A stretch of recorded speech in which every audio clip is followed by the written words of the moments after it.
These mics, just so you know, it looks like they're kind of reversed. When you push them, it's a red signal that tells you that it's on as opposed to a green signal. So if you have clear or white, it means it's off.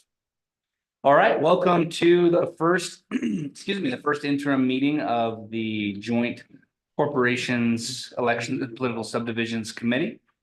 We're in beautiful Lander. I'm thankful there's no wind, which is a change from Cheyenne. Mr. Chairman. This one is green when it goes, Mr. Chairman. So just to mess up your theory. Welcome, everybody, to Lander. I'm glad to see you again. It's been about a year since we've been here. And this used to be my lunchroom, and that was my band room, except for it's all one big room. So very much welcome. I hope you enjoy Lander, and very good for you to come. Thank you, Mr. Chairman. Thank you. Thank you for the kind welcome to your city. With that, we will take roll. Good morning, Mr. Chairman. This is roll call for April 22nd, 2024. Senator Barlow. Senator Boner. Senator Landon. Here. Senator Scott. Excuse, he's going to be here momentarily. Representative Chadwick. Here. Representative Harrelson. Here. Representative Harshman. Here. Representative Knapp. Here. Representative Newsom. Here. Representative Ottman. Here. Representative Wiley. Here. Representative Yin. Here. Chairman Case. Present. Chairman Olson. Here. We have a quorum. All right, committee, I stand corrected. I was using the wrong mic. So if you use the correct mics, the ones that are supplied by LSO for our meeting, it's just a green light. So if you have a red light, you have the wrong mic.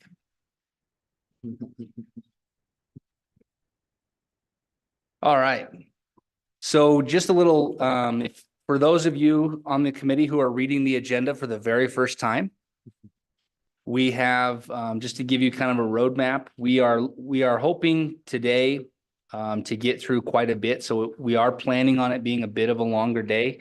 You see that we have us scheduled until 6 p.m.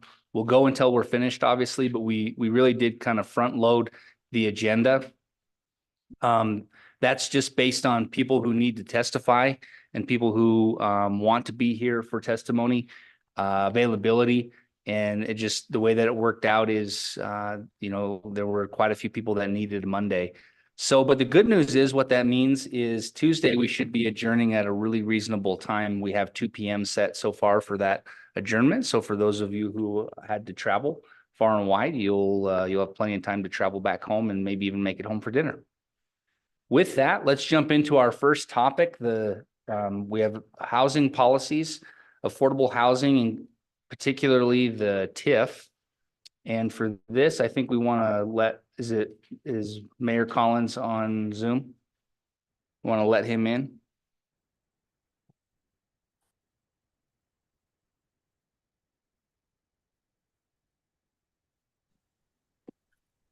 Good morning, Mr. Chairman, members of the committee.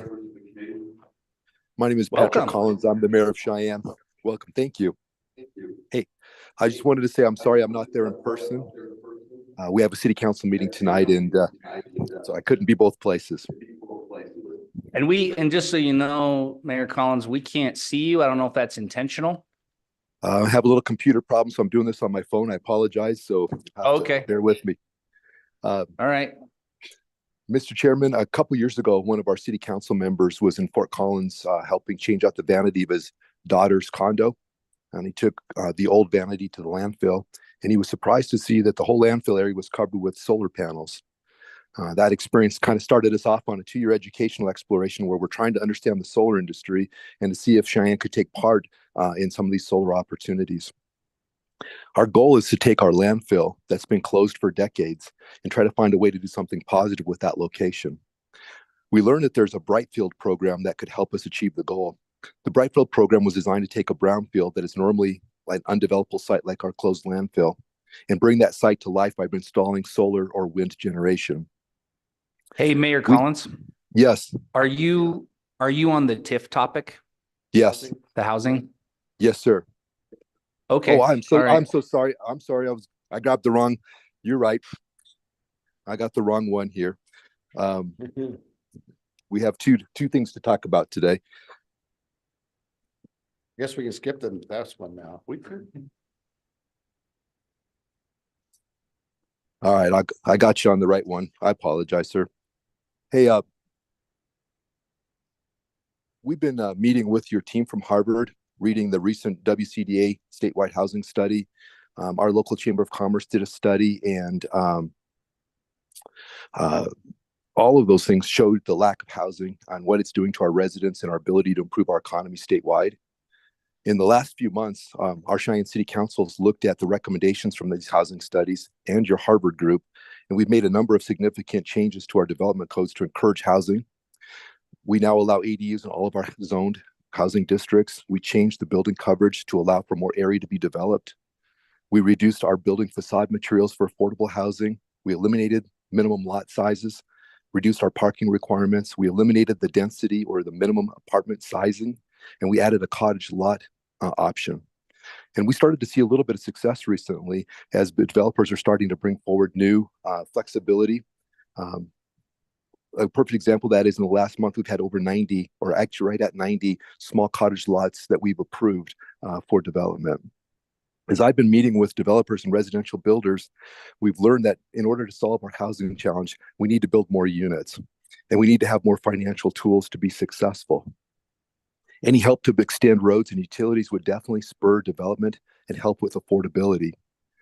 One area that I know we need the government's help with is providing affordable housing that is typically used by more of the working class in our communities. When I was elected mayor just 3 years ago, the Cheyenne Housing Authority had 1,000 families on their waiting list for housing. I met with them 2 weeks ago, and that waiting list is now 2,000 Cheyenne families waiting for housing. What we learned is that the majority of affordable housing in our state is built using 9% low-income housing tax credits, and they're provided by the WCDA in a competitive process. The WCDA has $3.1 million each year to invest in affordable housing projects, and that results in maybe 3 to 4 projects, maybe 120 to 150 units being built each year. If my math is right, the state has financed upwards of 450 units statewide, while Cheyenne's list of more than 1,000 more families in the last 3 years. The math tells me we're not going to fix this problem, and we're going to get further and further behind. The problem is the WC doesn't have enough funding for all the projects that we need to build. And if we're going to be successful, we have to find a different way to fund housing projects. In a typical WCDA funded project, the 9% low-income housing tax credits are sold, and they're used to pay about 70% of the cost of building a housing project. That's kind of the way that I think that someone who's paying $600 or $700 a month for a place that would rent for $1,200, that's how you can make those rents cheaper. But I've learned that in other states are using a different low-income housing tax credit funding source. They're using a 4% LIHTC. They're selling those tax credits, and it provides 35% of the cost of funding the projects, and the developers take about a 40% loan. And that results in 75% of the cost of covering or building the housing project. And the other states are able to leverage additional state municipal resources to cover the remaining 25% of the cost of the affordable housing projects. Here in Cheyenne, we started using an urban renewal legislation to help on projects like the hitching post site, where we needed to remove 5 contaminated buildings, and that was keeping the redevelopment from happening. We used the URA tax increment financing tool to remove the buildings, and today we have a clean site where a hotel is now being constructed. We would like to use the TIF tool to help with funding infrastructure associated with building additional housing in our state. The URA rule requires a study to find blight in order to plan a project and include tax increment financing. We've learned that in many of these housing projects that we've looked at to use a URA and TIF, the survey doesn't show blight, and we can't meet that definition, so we can't use TIF on the project. My request would be for the committee to sponsor a bill where TIF could be used to help provide some of the financial support for the infrastructure required to build housing, and especially for affordable housing projects that we so desperately need without requiring a blight finding. I see this as one of those needed funding gap sources to help fill that 25% funding gap that we have to find a way to bridge.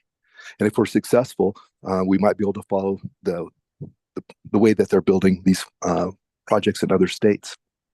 We've learned from our recent URA and TIF projects that our current state statutes also need a little bit of a rewrite to help the Department of Revenue, assessors, and treasurers to manage the administration of the program.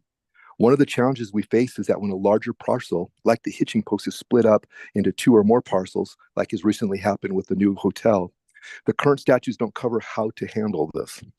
So I know Kevin Gill might be there with the Department of Revenue, and he understands our challenges. He was our assessor here in Laramie County.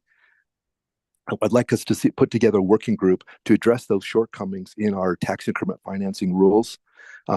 We've been working with a lot of other cities that want to do the same thing, and I just want to make sure that we have a smooth process for everybody. I would encourage the committee to look for other ways to help build infrastructure we need to make housing projects happen. And I really do appreciate you taking the time to discuss this topic, and I'd love to answer any questions you might have.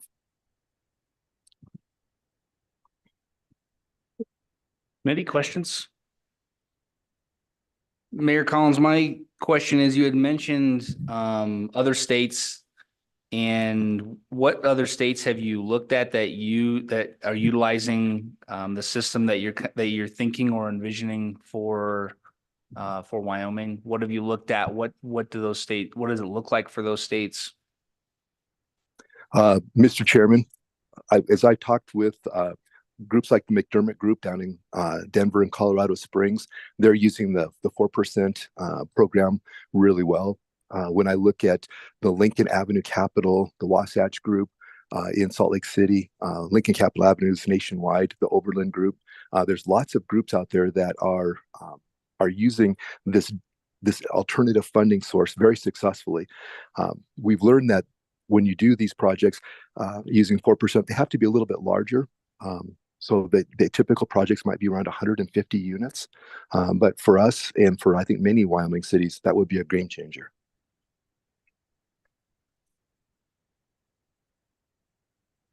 You mentioned a working group. Have you already started any groundwork on who might serve on that working group with you? Just so I have an idea of what you're thinking. Mr. Chairman, what I think we need is like the treasurer in Laramie County, the assessor in Laramie County, Mr. Gill from the Department of Revenue, somebody from cities and towns, and then somebody from the counties. This is definitely, I think, a solvable problem. But the urban renewal rules were written many years ago, and they just didn't, I don't think, envision what's happening today.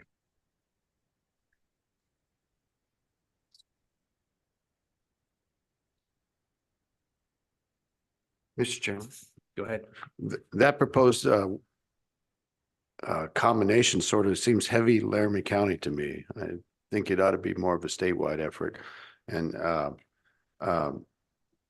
we have quite the extremes between Teton County and Laramie County. Just seems like that's solving a Laramie County problem. I'm also concerned about Article 16, Section 6 of the Wyoming Constitution about the loan of credit by the state or a political subdivision prohibited except for necessary support of the poor. And I wonder if the mayor has researched that. Mr. Chairman, through you. Mayor Collins, go ahead. Yeah, we have looked at that, and I think you're right. There has to be not only that, but there has to be a public purpose or a public benefit that would be made. I think the work that the Harbor Group has done has shown that if our economy is going to grow and be successful, we definitely need to create enough housing that we can create a workforce, a vibrant workforce. What I would like to see us do is use this tax increment financing to pay for public amenities like roads, like water and sewer, those types of things that would be a benefit to the community, but also could benefit affordable housing in our state.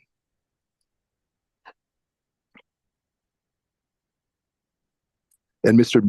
Chairman, if I could, yeah, go ahead. When we talk about Laramie County, I completely agree with the senator that having a broader group. I just think that one of the things we're doing is we actually are experiencing this problem currently. We have active URAs, and they're active. They have been split now, and we're dealing with this issue. And so I definitely think they could be a real benefit because they could explain to whomever the working group that would be put together exactly what's going on. And I would welcome any help from any place else in the state, as I know there's other cities that are currently working on doing exactly what we're doing. This is a statewide issue that needs to be addressed to make it easier for those communities to successfully use the URA statutes and the TIF financing. Other questions for Mayor Collins? Yeah, Representative Ottman. Thank you, Mr. Chairman. Mr. Mayor, good to hear you this morning. One of the things that I'm wondering as we look at the tax rolls and what this is going to do, your group or the group, if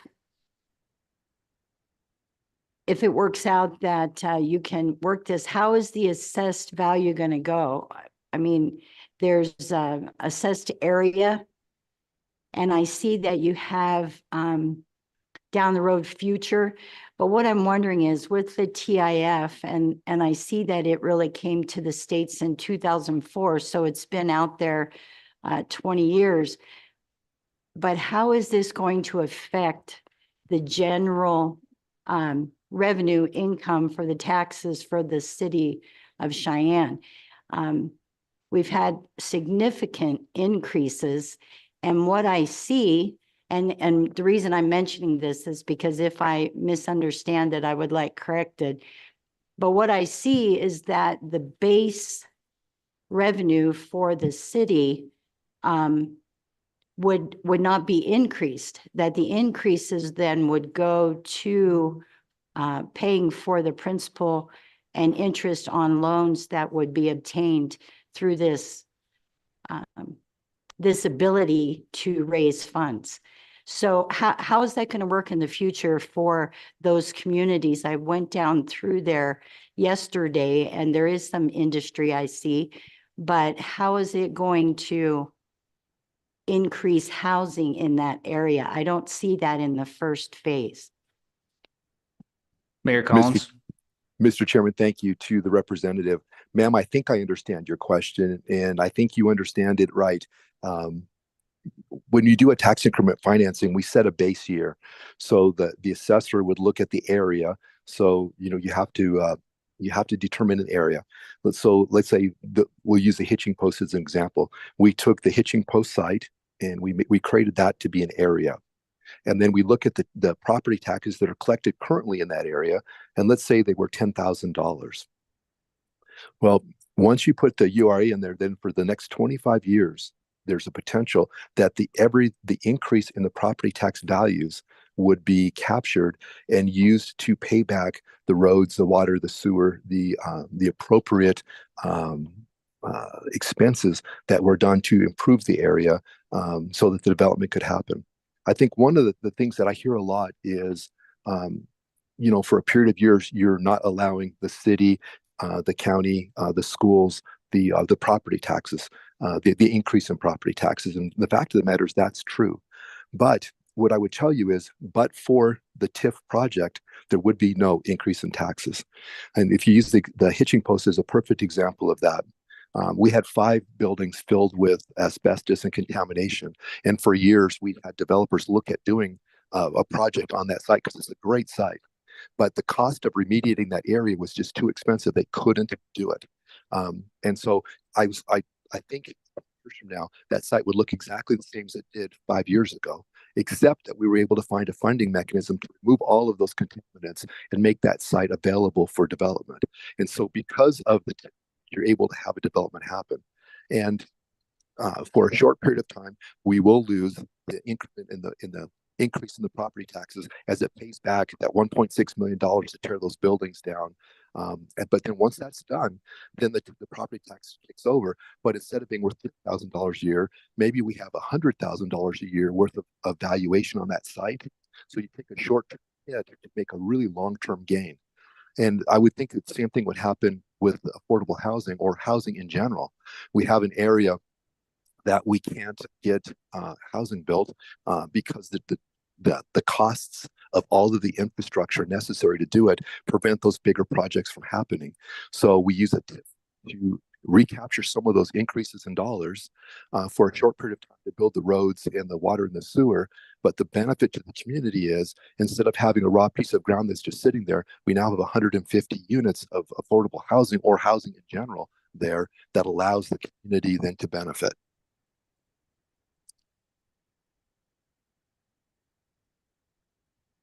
Representative Haroldson. Thank you very much, Mr. Chairman.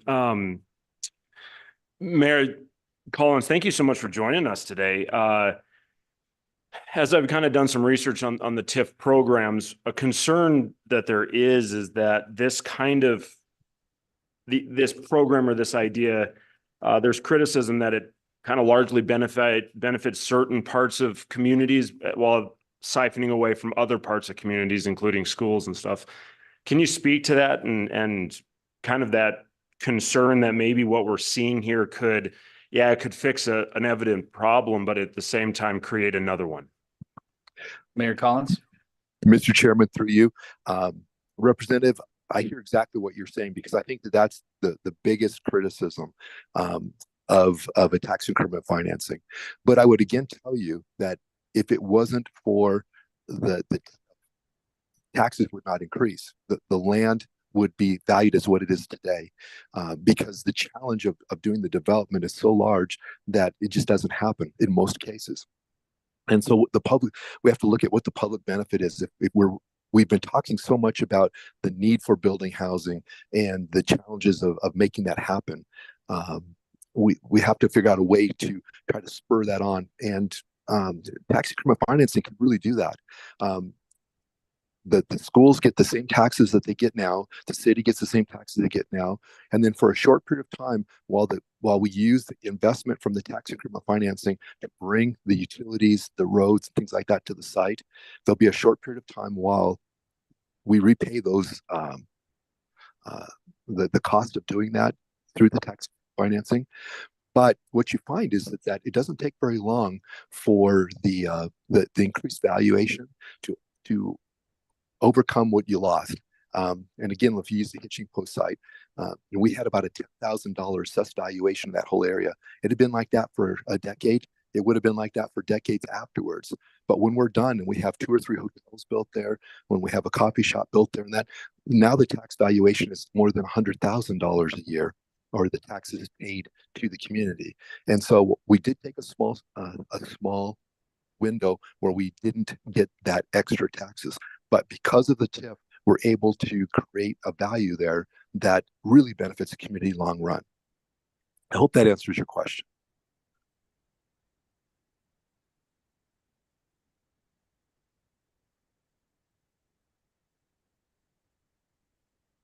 Actually, Nope, there we go. Representative Ottman. Thank you, Mr. Chairman.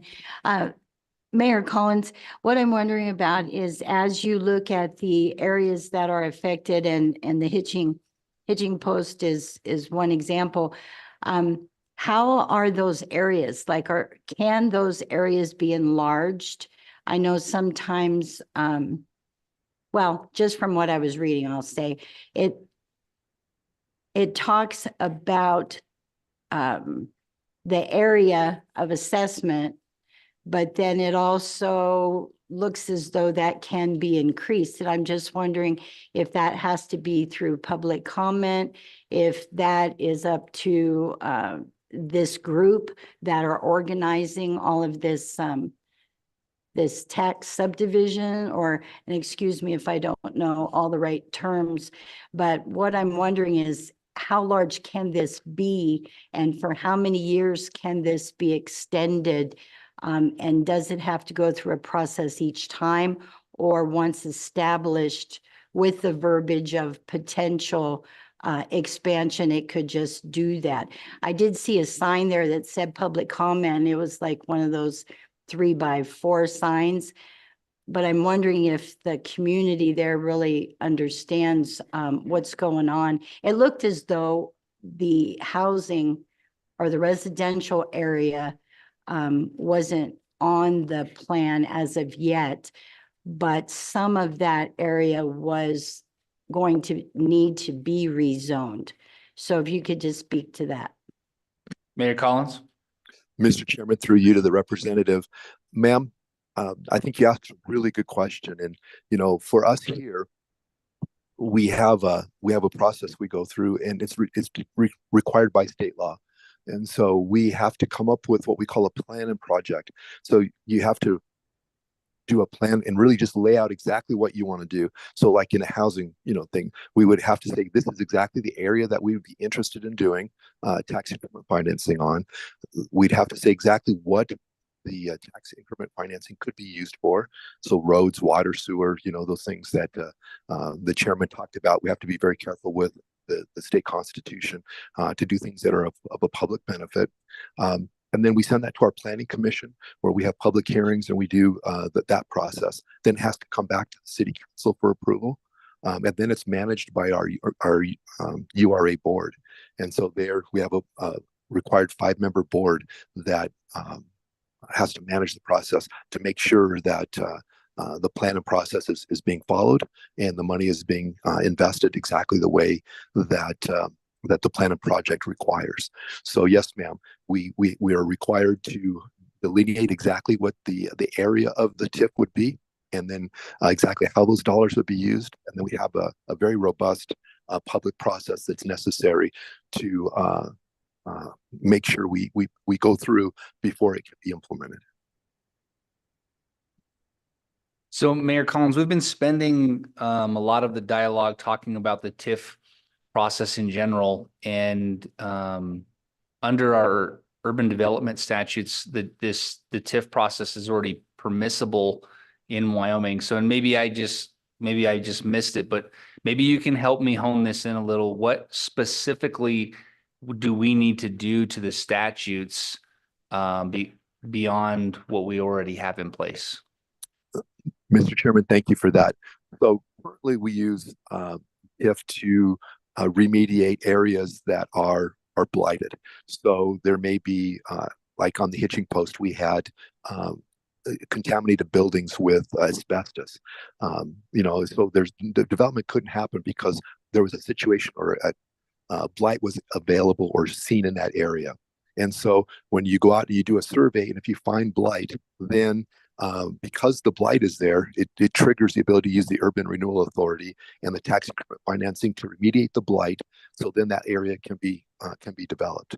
In other states, like I was reading in Kansas last night, other states have those same kind of laws, but in the situation with housing, they look at it a little bit differently, and maybe not the requirement for blight, but there's a public benefit for creating housing in a state like Wyoming, where we lack that housing.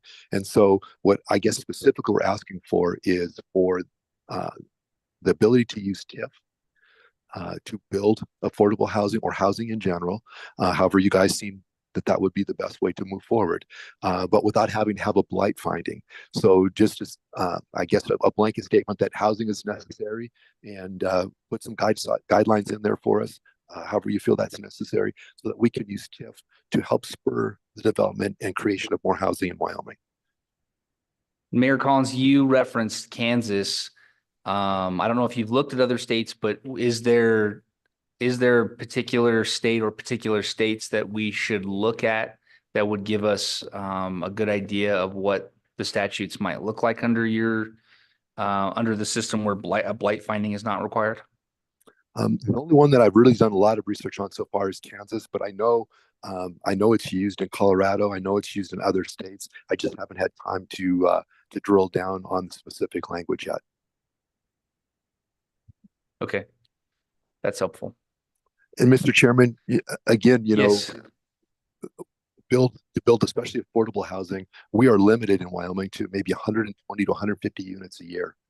That's the maximum the WCDA can finance based on the $3.1 million. But I think that there's a potential that we could build significantly more housing than that in Wyoming using the 4% low-income housing tax credit formula. But we've got to find a way to bridge that 25% additional funding. The cost of building the roads out front, that's someplace between 10 and 15%. Bringing water, sewer, building the roads, that's about 10 to 15% of the cost on many of these projects. And so this would help us bridge that gap so that we can start building these larger projects and bring more housing to our state. All right, any additional questions for Mayor Collins?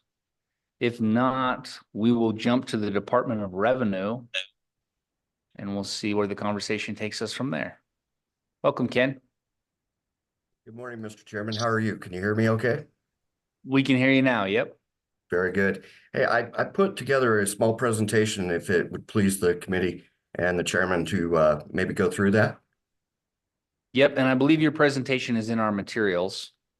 So committee, you do have that in your working notebook.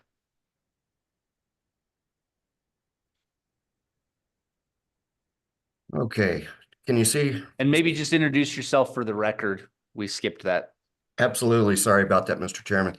I'm Ken Gill. I'm the administrator of the Property Tax Division for the Department of Revenue.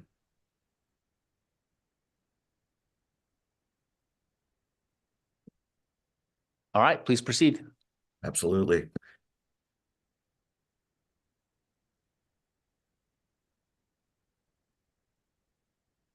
So I put together just a small presentation. It won't take very long, Mr. Chairman, about what is TIF. It's not something that's been used a lot in Wyoming. It has been used with sales tax in the past in some areas, but with property tax, it really hasn't been used very extensively in the state. So like the good mayor said, it is a tool for municipalities to cure blighted areas of a community. Now, what TIF is not, it's not a discount or a raise in taxes. What it is a change in the distribution, and a few of the representatives kind of alluded to that during the conversation with the mayor.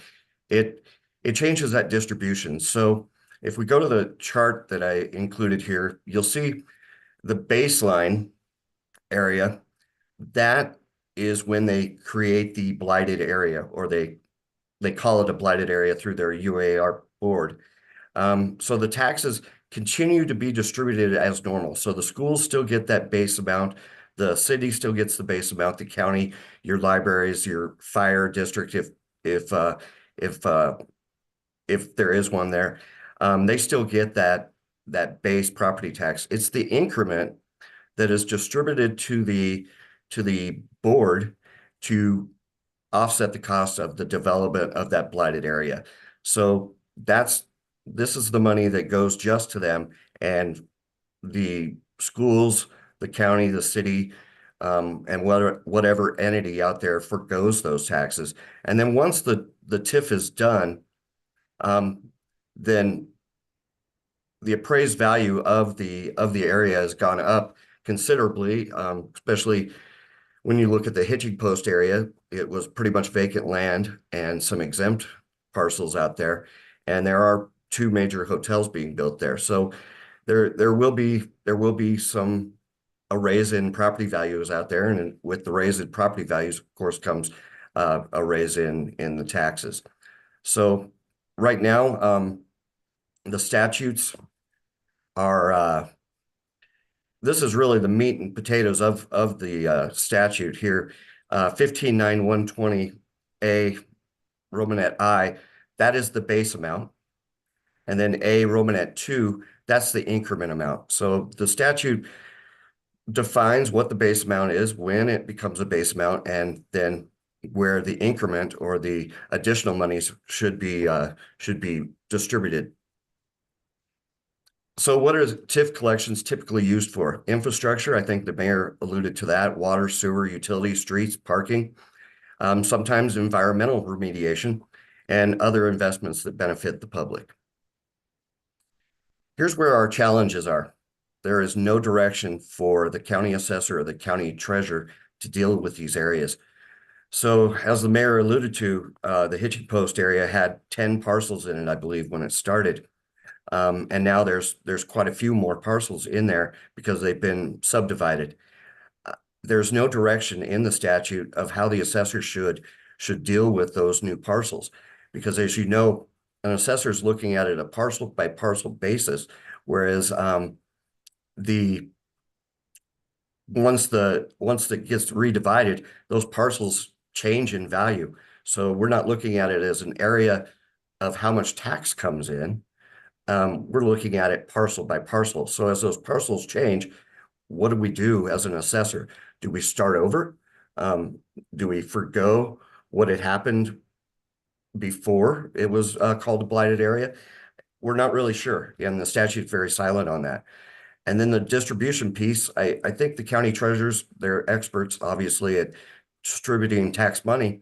How does the county assessor report that to the treasurer? And again, the statute's very silent on that. Of course, already alluded to, other taxing entities are impacted. So the school foundation, your local schools, your 25 mills for the school, 6 mills for the school, 12 for the school foundation, your city, your county, 8 and 12 mills, they forgo those taxes. And in Wyoming, we have a relatively low tax base, and it really does limit the usefulness of a TIF in many situations. And with that, Mr. Chairman, I'm done with my presentation. Stand for any questions. All right, committee? We probably could have started with your presentation. It would have been helpful to have that background information before we jumped into Mayor Collins. So apologize for that, but do appreciate you bringing it to us. Representative Haroldson. Thank you, Mr. Chairman. So just real quick, a question is, as we look at this, that tax increment financing from creation determination, do we have a general timetable of how long that TIF is in effect? Obviously, I'd assume it varies by project and by situation, but a general consensus, is this a year, 5 years, 10 years, 10 decades? I mean, where are we at on this? Mr. Gill. Thank you, Mr. Chairman. Representative, I don't believe the statute has a time limit. I know the city of Cheyenne on the Hitching Post area set it for 25 years. But then, of course, in their plan, if all the indebtedness has been paid back, they would terminate it immediately, whether it be 10 years down the road or 5 years down the road, once that indebtedness has been paid.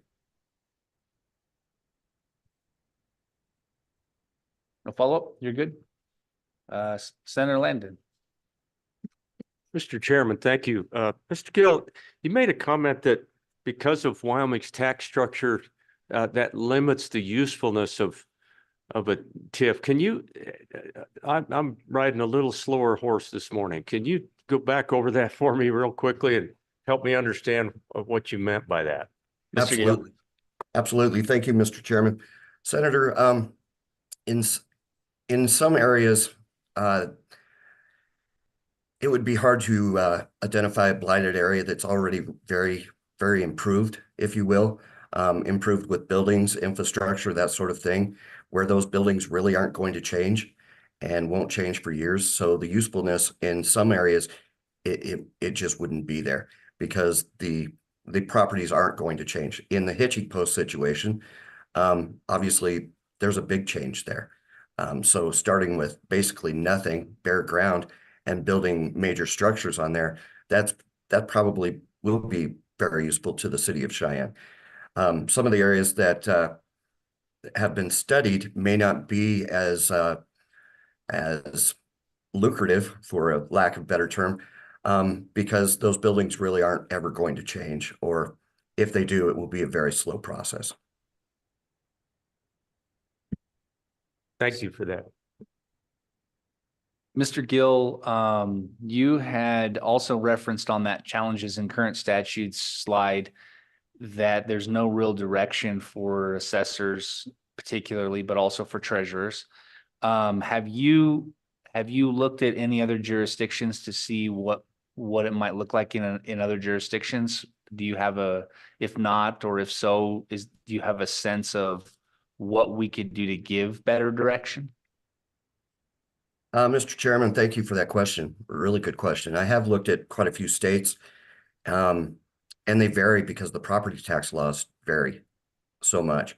So I don't know that I have a perfect answer, but I would be happy to work on a subcommittee or something like that. So should you wish to have one, to help maybe find those solutions. And then just as a follow-up, Mayor Collins had referenced one of the biggest impediments is that you have to have a finding of blight. And so how do you how do you address that? Do you have particular opinions on that? Is that something that we should be looking at, or are there other major issues like you're coming from the county assessor perspective with no direction, but I do want your opinion on this as well. Sure, Mr. Chairman, that's a really good question. Looking around at other states, they don't call it blight. The language that is in the current Wyoming statute is very old. I'm not sure of the best term there. I don't know if blight needs to be used or underdeveloped. I really don't have a great answer for that, Mr. Chairman. Okay. Yeah, it sounds like one of the things that maybe we need to do is look at other, I want to look at other jurisdictions and see what they do, and maybe that will give us an idea of how they define blight versus how we've used it traditionally in the state of Wyoming. Yes, Mr. Senator Chairman. Scott, Mr. Chairman, my question. you need your mic there. You gotta do the mic.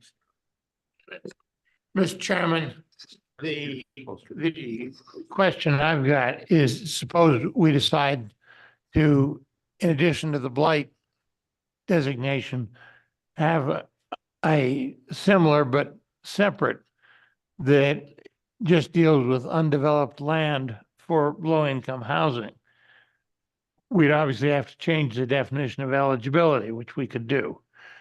And you mentioned there's a problem with the assessors and how do they handle new parcels as it gets subdivided, as it would. What else would we need to fix in the statute beyond those two things? Mr. Gill? Mr. Chairman, I don't know that there is much more to fix in the statute besides those two areas. The statute is pretty general. It talks about forming of the board, forming of the agency, defining an area.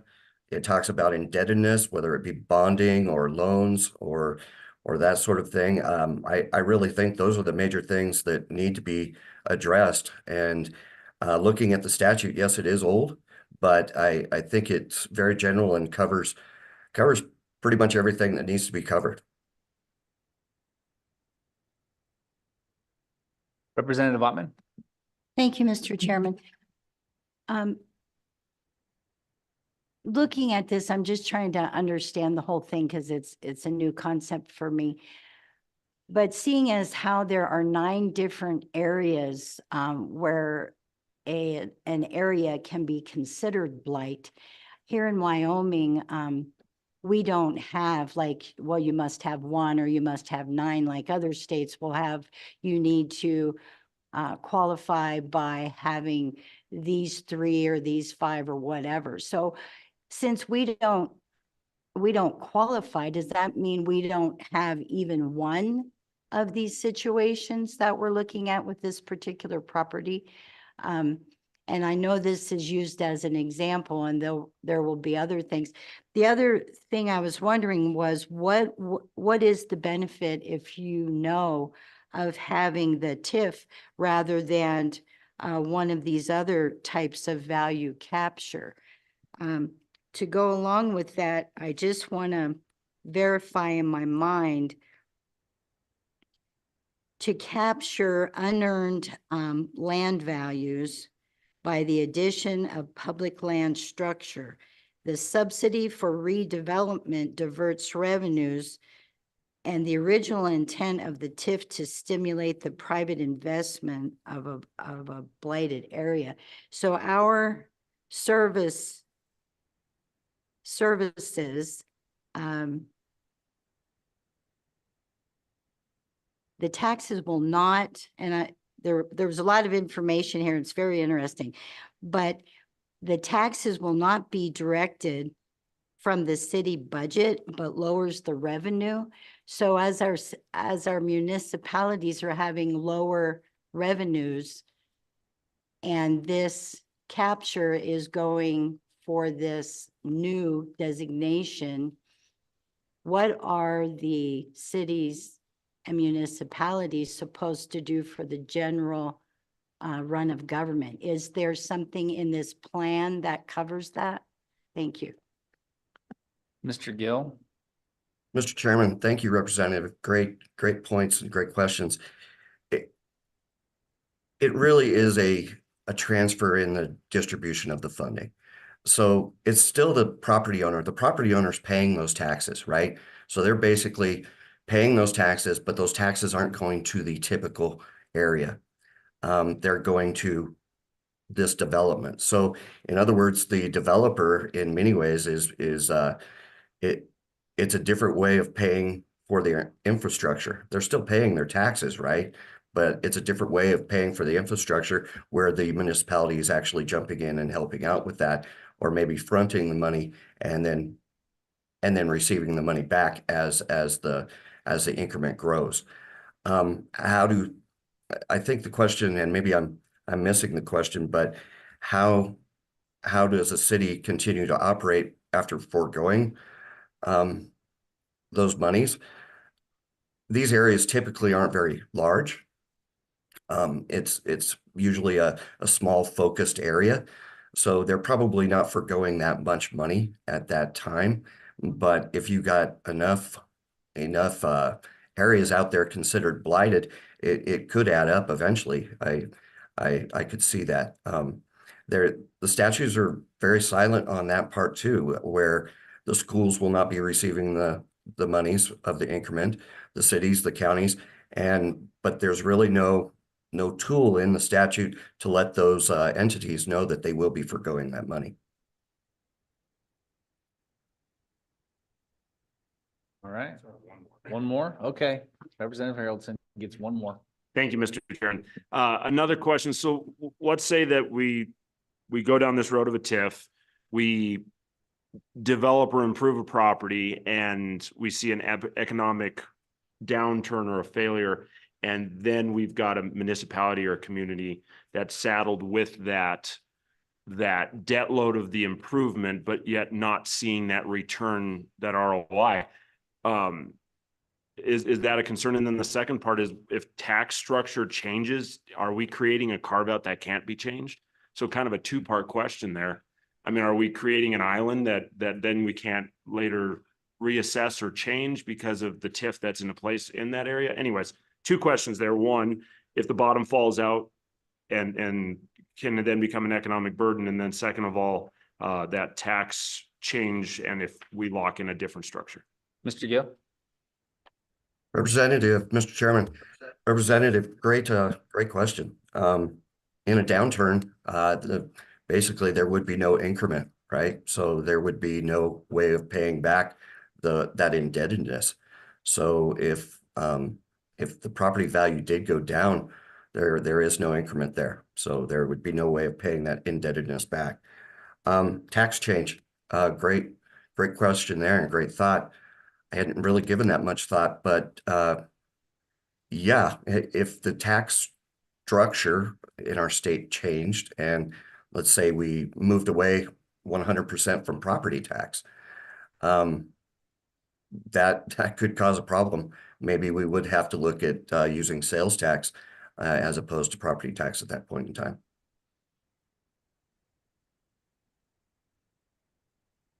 All right. Thank you, Mr. Gill. Thank you. Do we have anyone else online signed up specifically to testify on TIFs? What about in the room? Anyone specifically want to testify on TIFs? Yes. Okay. Let's go to Mr. Hancock.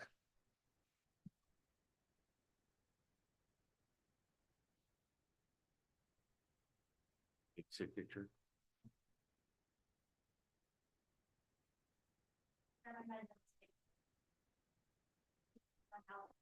Okay, yep, and we're talking about, we'll talk more specifically about some other issues in housing, but we want to finish off the topic on TIF.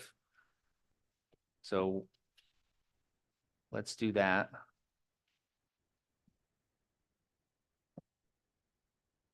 All right, welcome. Thank you, Mr. Chairman. For the record, David Fraser, Executive Director, Wyoming Association of Municipalities.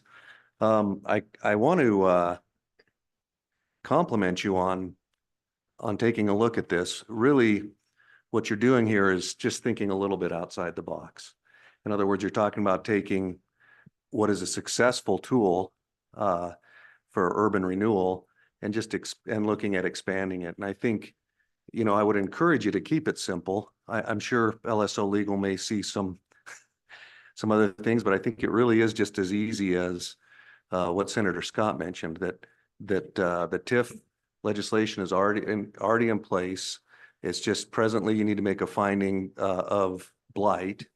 And I think if you add a second finding, that you can make either a finding of blight or a finding of another public benefit, in this case, affordable housing, that would be available to you. Now that's, you know, TIF is a tool that I've used.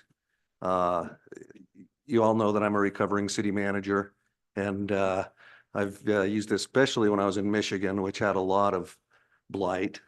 We were able to use, we had several TIF districts in our community that worked really well. And I want to kind of just zero in on what is really the common question that's asked every time that I've ever dealt with a TIF district, which is the question that's being asked here. What about the money? You know, so now the schools aren't going to get the money, or the county's not going to get the money. And it's been explained, but I just want to reiterate, we're talking about the increment here. We're talking about the increment created by the new development. So in other words, if $100,000 is being collected in the area described presently, and with the new development now 125,000 is being created instead of 100,000, it's only the 25,000 that is dedicated, that new increment that is dedicated to paying for you know, the improvements outlined in the development plan. Now, the idea is that in the absence of the new project, that new 25,000 would never have existed. And so the schools and the counties and the cities would have just continued to get that 100,000. So under the TIF, they do continue to get the 100,000. The baseline that was established in my example, the 100,000, that continues to be distributed to all those parties in the way that it always was. And only that increment, that new 25,000, is used to pay back the improvements that were made, you know, that were specified in the plan. And then at the end of the period, and there's always a period specified, at the end of the period, then it goes back to everybody receiving a share of all of it. So now all those other entities, all the entities are now receiving more than they would have if not for the project. So again, nobody loses any money. We're talking about money that's only created because of the project, and the project being possible because of the tax increment financing. And so again, you know, I get it. I hear that. I've heard that. I can't tell you how many times I've heard that question every time we've dealt with TIFs. And again, so I just want to reiterate that nobody loses tax revenue in this. In fact, everybody gains. It's just kind of a long game to see that gain. And in the meantime, the community gets the added benefit. In the case of the Hitchin Post, for example, the community gets the added benefit of removing that blight and having those new hotels.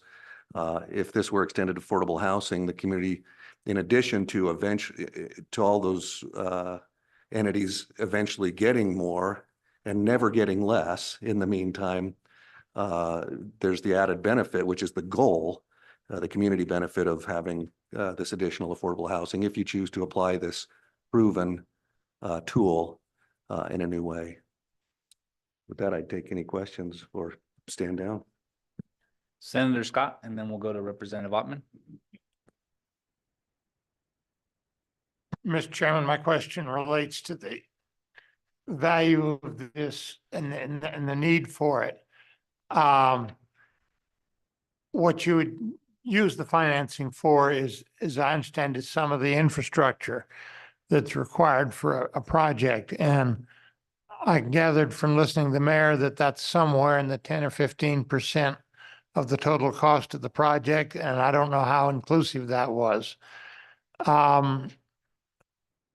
Why why do we need to have the public financing there? Why isn't that going to be something that the private people will put up because they can recover it by making a profit on the development? Now, it doesn't seem to be happening, and I don't understand what we've done that makes it profitable just to do the very high-end developments. At least that's what my community is seeing, and not enough of the affordable housing developments that we used to have in spades. So what's the need for the public financing? Is there something in our system that's pushing the developers to just do the high end? And if so, what is it? What are we looking at here? Mr. Frazier? Thank you for the question. Through the chair, I appreciate the question because I should have led with, this is a multifaceted problem. There, it doesn't require a single solution. This won't solve the entire problem, but I believe it would take a step toward solving the problem. And so we're going to continue to support, WHAM will continue to support, many things that come before you that we think will take a bite out of the housing problem. And we think this is one of them. To your question, and there are others in the room who are more qualified to talk about, the developers' costs and profits and all that stuff. But that is kind of the model, is that the developer pays for that infrastructure. Obviously, developers are going to go where the profits are highest, and that seems to be, as you've pointed out, moving toward the higher end homes. The idea with this is that if you were able to, say pay for the infrastructure, street, sewer, water, curb and gutter, with this tax increment financing, that would lower the cost to the developer. Now, you would have to have in your TIF plan some requirements of what the developer would build, and that it would be affordable housing, and that would all be addressed in there, so that they didn't just come in and take more profit, but they actually did lower the cost of the housing. But that would, in every case, when the infrastructure is in, that gives the developer a good head start and lowers their cost, which would allow then, with the proper guardrails, would allow them to build less expensive homes, still get their profit, but be able to provide more affordable homes in the community. I hope that answered the question. And then the TIF, and then that increment would be used then to pay back that pre-investment in the infrastructure. Senator Scott? Mr. Chairman, the follow-up question I've got, and I would really direct it not only at the current witness, but anybody else that's knowledgeable that talks to us. What is there in our current system that is preventing developers from doing these, because there is a demand for the low income housing? Have we got have we so limited development that only the high end housing can be affordable? Do we need to do something drastic to our zoning laws or some of our other regulations? What's going on? Because it used to be the communities would build large sections of affordable housing. I can think in Casper, the development that was on the CY Ranch Hay Meadows next to the fairgrounds, between them and the refinery. Classic case. What have we done that has made those unaffordable? Because we ought to be getting a mixture, you would think, of both the high end and the low end, and we're not. What's wrong? Mr. Frazier? Thank you, Mr. Chairman. To the senator through the chair. Again, others in the room would be more qualified to answer. I know nationally, the Realtors Association has done a lot of studies on the missing middle. For example, why we're not getting, why are we only looking at high end and low end? And there's this whole other group in there. The oversimplified answer to your question, I think, is that developers are going to go where the profits are higher. And I think by you using this tool, I think it might swing the balance of the incentives a little bit, that hopefully we would incent some developers to want to do these kind of projects. It's really just a matter of, because it's a free market, it's really just a matter of providing incentives for them to build the kind of housing that we think we need. Senator Boner.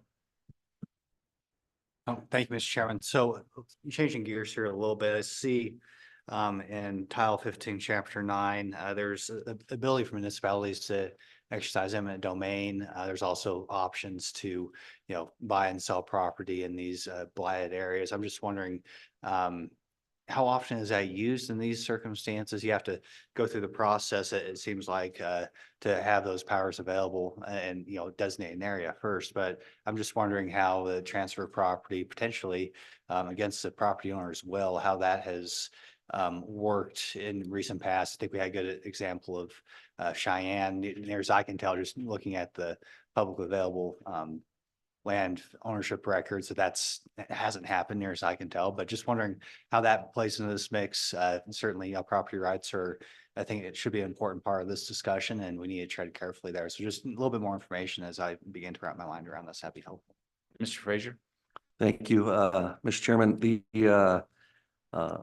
The Senator, eminent domain is something that is not often used. Cities are, try not to use it very often. There needs to really be a compelling public interest for that to occur.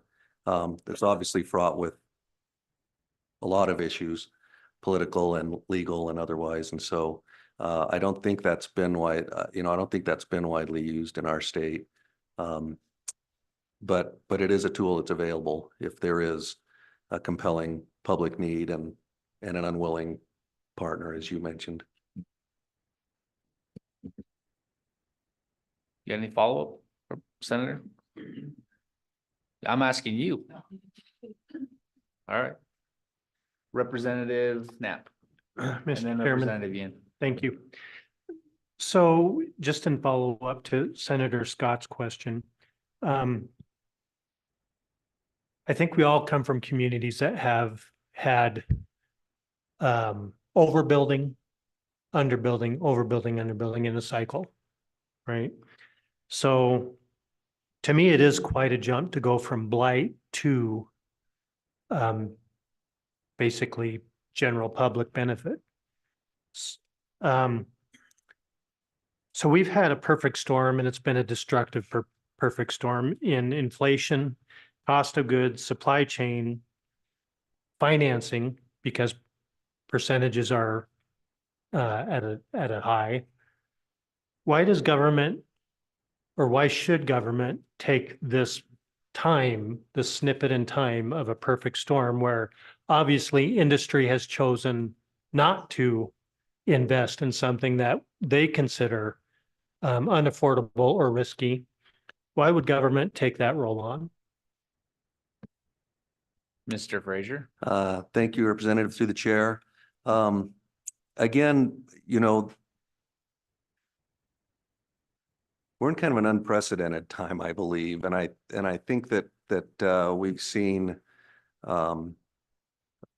Well, I've testified in front of you previously that as we go around the state and meet with all of our cities, it was crazy to me a few years ago to realize that every single one of our towns was having, well, with the exception of maybe 2 or 3, that all of our communities, not just the usual suspects, not just Jackson and not just Laramie and not just Cheyenne, but Shoshone and Ten Sleep and all these communities were having problems with housing, and there's a lot of reasons, including the ones that you just mentioned. I would throw short-term rentals on that pile as well, not to mention just how popular it's getting to move to the wide open spaces. A lot of people wanting to, who can now work from anywhere, not needing to live in a city and wanting to have our quality of life. So I just see this as we're doing our darndest to think outside the box. And TIF is a tool that has been used for a specific public benefit to eliminate blight. And the suggestion here is just to apply a tool that we know works and have experience with to another specific public interest or public benefit, I should say, which is affordable housing. I just think and when I say we, I don't just mean WHAM. I mean, there's a large group of us that are working together, various associations and groups. I think this is just a way to look a little bit out, not way outside the box, just a little bit outside the box and say, hey, we've got this tool that works in this setting. What if we applied it to this setting? And I think it'd be a pretty simple solution. Now, I don't want to get onto stories, but the more you can do to be ready for development, the more likely you are to get it. And so the most extreme example I've ever seen of that, when I was a city manager in Michigan, Port Huron, Michigan, which is on Lake Huron, they wanted to attract manufacturers. And it's not uncommon if a city can get the head start on the infrastructure, you know, the streets or the water or sewer, that they would do that. They were actually able to build an industrial park and built three, like model homes, built three model factories in this industrial park. And so when they wanted to bring somebody to town, they wouldn't say, how do you like that vacant piece of land over there? Do you think you could put water to it? They'd say, which one of those three factories suits your needs?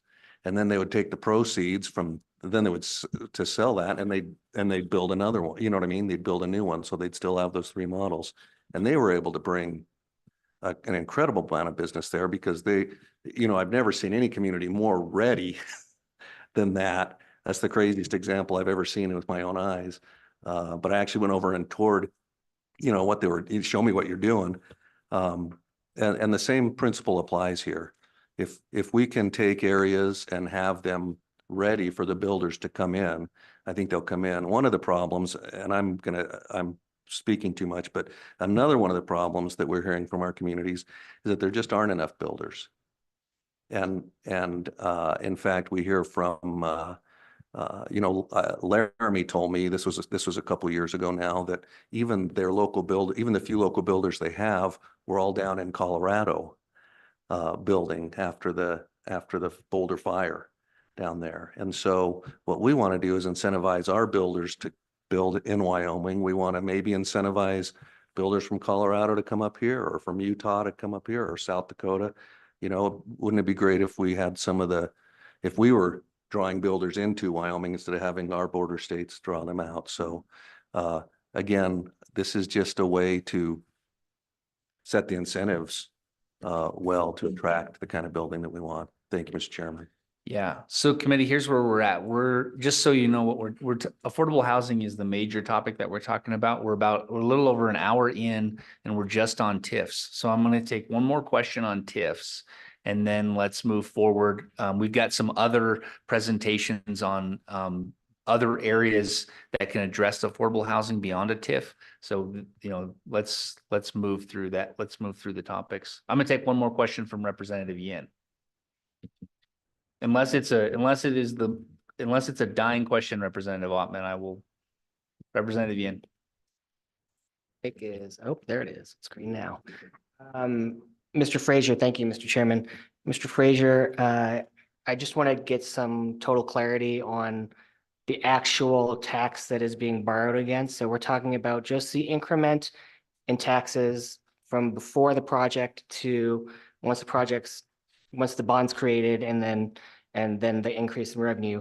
But from the way I read it in the statute currently, we're talking about the municipality is only borrowing against its own future mills, essentially, not borrowing against the county's mills or the school's mills. Is that correct? It's only the municipality's mills that's being borrowed against?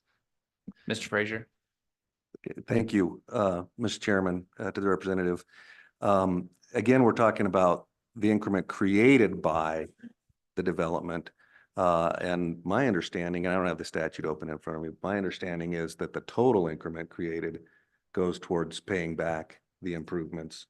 And so that would be the money that would go to the other entities, I believe. But again, it would only be the newly created increment that would be doing that. And I may be mistaken, but about, because again, I don't have that open in front of me, but in any case, it is for sure only on the newly created increment. Nobody gives up tax dollars that they were previously receiving or would continue to receive if not for the project, because that base is set.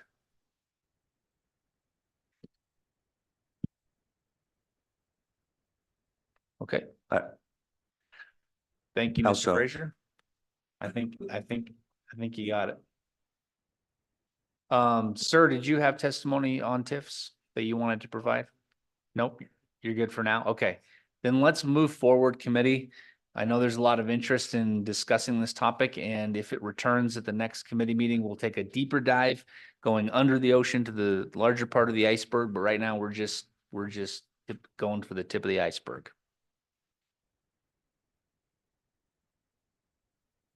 Was there anyone else online who wanted to testify on TIFs? I don't have anyone on my list. Okay. All right. With that, let's go ahead and move to our next topic under housing policies. And this should be Representative Sherwood. Go ahead and admit her for abandoned and nuisance buildings. Welcome, Representative Sherwood. Hello. Thank you all for this wonderful conversation and your time today. Really quickly, just for context, I'd love to add that the communities in Wyoming that have active URAs are Cheyenne, the city of Laramie, Rock Springs, Casper, Evanston, and Green River.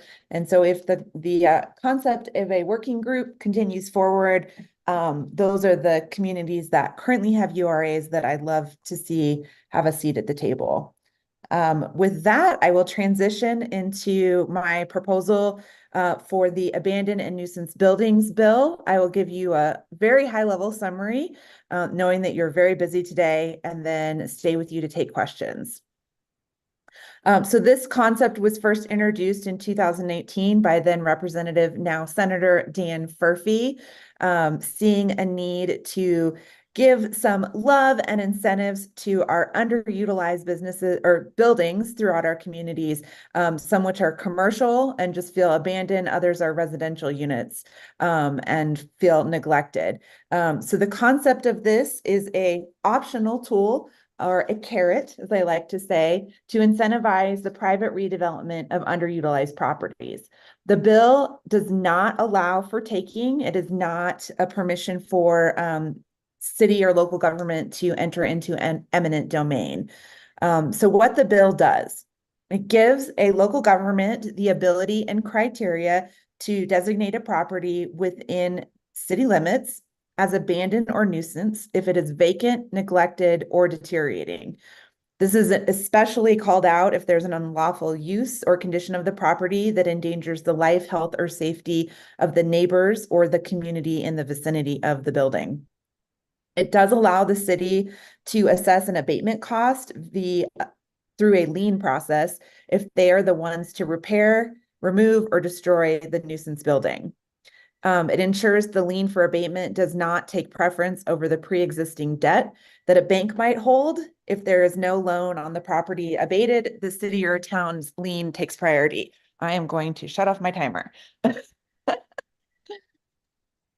All right, so this was from feedback from our WAM and the counties group. We decided to limit the number of buildings a city or town could declare as abandoned based on the size of the community. So again, it's meant to be a carrot, but we didn't want to just have a free-for-all with this. And so if you are less than 15,000 residents, no more than 3 abandoned or nuisance buildings concurrently can be designated or listed. Between 15 and 50, no more than 6. And if you are 50,000 residents or more, no more than 10 in a given time period. The legislation as proposed protects the private property owner from having to relinquish or sell their abandoned or nuisance building. So again, it's not a taking. Here's the carrot part of it. It provides the property owner with an incentive in the form of a tax credit on their property.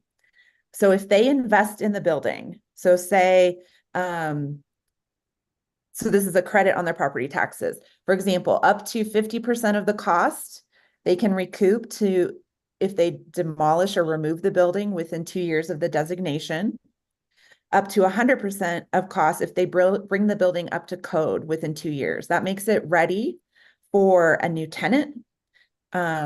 So that could be a new business, an expanding business that could be used for affordable housing, workforce housing, for a new owner who comes in. So say my building is abandoned, I'm totally overwhelmed, I don't know what to do with it. The city comes in and says, you're struggling. I say, all right, I want to sell. I don't want to deal with this. So for that new owner who purchased the building from a willing seller, up to 100% of the demo, or to bring the building up to code within 5 years. So they get a little bit more leeway on the time going into a situation where they may not be familiar with the bones or the structure of the building. And then property owners in either scenario have 10 years to use the credit if the expenses have been approved by the city or town, and those expenses or receipts are also submitted to the Department of Revenue. So that is a high level overview of the concept of an incentive to get some of our underutilized buildings and eyesores in our communities turned over to productive spaces for our businesses and potential residents. Thank you. Committee? Representative Sherwood, you ran legislation on this 2 years ago? Yes, so I picked it up from Senator Furphy. I ran this in 2003 and it passed the House Corporations unanimously, but then died on the House floor for lack of time, and then ran it again last year just to keep it top of mind, picked up some wonderful co-sponsors, and it failed introduction on the floor, 38 no, 23 aye. And so just wanted, I appreciate that you guys are discussing this today as another tool in our toolbox. Great. Yeah, and so if the committee is so inclined, there's legislation that we can just revive. Did the bill change between 2023 and 2024? Was it the same bill? We did clean up the limit on the number of abandoned buildings that could be declared. And so that again was feedback from the Wyoming County Commissioners Association and WHAM, just to put some side rails on it.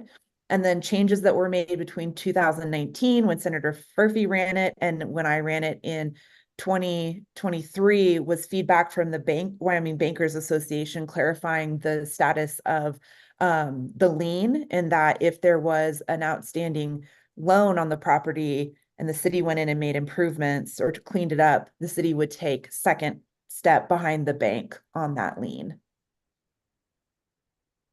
Perfect. Committee, any questions for Representative Sherwood? Representative Ottman? Thank you, Mr. Chairman. Representative Sherwood, it's good to see you. And thanks for bringing this because I know it is an interest in lots of it. What I'm wondering, if you could just clarify for me with the tax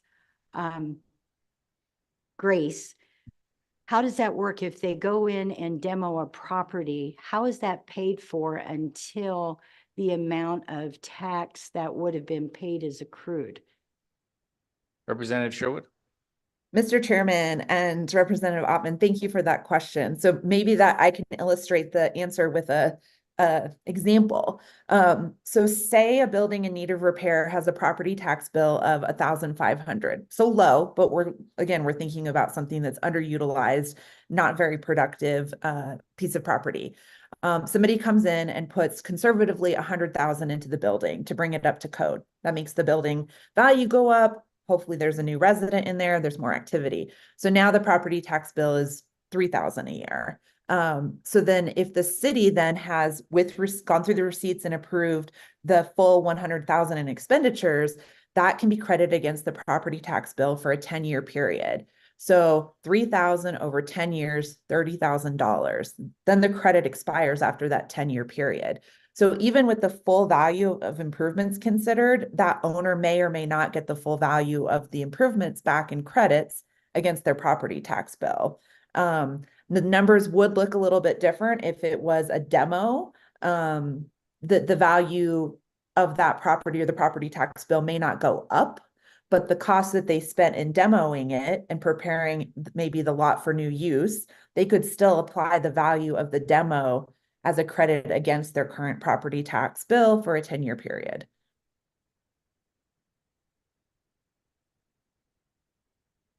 Senator Scott. Mr. Chairman, you said demo. Do you mean demonstration or demolition? Representative Sherwood. Mr. Chairman, yes, I meant demolition, removal, abatement, removing the eyesore from the property that it sits on.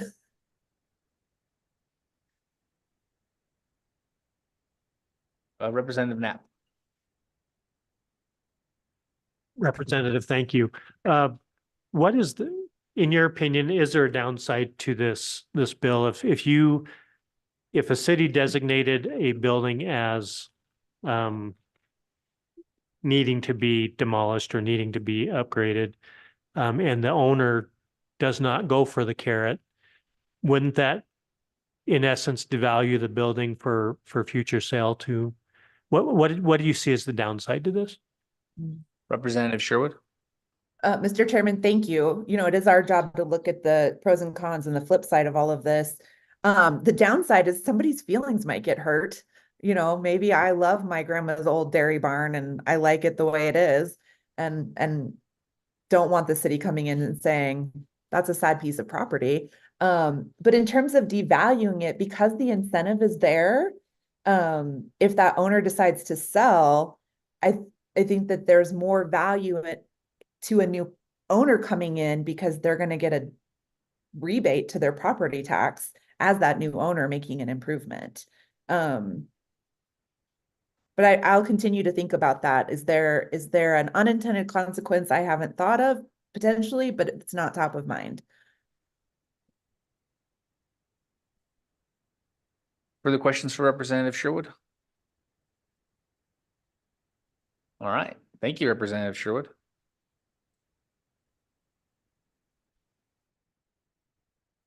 All right. Next, we will move to our third subtopic under housing policies, which is rental housing regulations. Oh, yeah, sorry. Thank you, Representative Yin. Is there anyone who would like to give public testimony on abandoned and nuisance buildings? Is there anyone online? Is there anyone in the room? All right. It's like river dance back Yeah. there.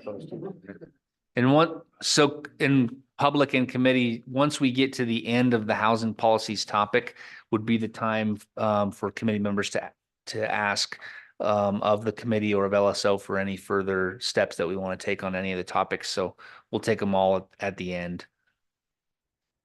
Rental housing regulations. Go ahead. Good morning, Mr. Chairman, co-chair, members of the committee. Dan Dorsch, Executive Director for Habitat for Humanity of Laramie County. I also serve as Advocacy Director for the Southeast Wyoming Builders Association, Vice Chair of the Cheyenne Affordable Housing Task Force, and also serve on a statewide workforce housing coalition. First off, let me say thank you for your time this morning, and thank you for choosing housing as an interim topics. It is an important topic in our state. As far as rental housing regulations, we did submit an example from another state of Virginia. Statement of rights and responsibilities that would be included into a lease package. By no means am I saying this is what we should do exactly. It is merely an example to open the door for rental discussions because it can be a hot topic. And we felt that this was a way to start because it talks about how to create good tenants and good landlords and kind of bring both sides of the table together. So in the essence of time, that's all I will say about that topic this morning. Thank you. Questions for Mr. Dorsch? All right, Mr. Frazier. Mr. Chairman, for the record, David Fraser, Executive Director, Wyoming Association of Municipalities. I was going to comment on the abandoned buildings bill. Is this the appropriate time to do that? Oh, yeah, go ahead. That's fine. I just wanted to thank Representative Sherwood for staying at this, and also thank those who have joined her as co-sponsors. I'll be very brief. We appreciate that in the past, the legislature's been hesitant to give us too big of a stick in taking care of abandoned and nuisance buildings. I like that Representative Sherwood is talking about a carrot approach.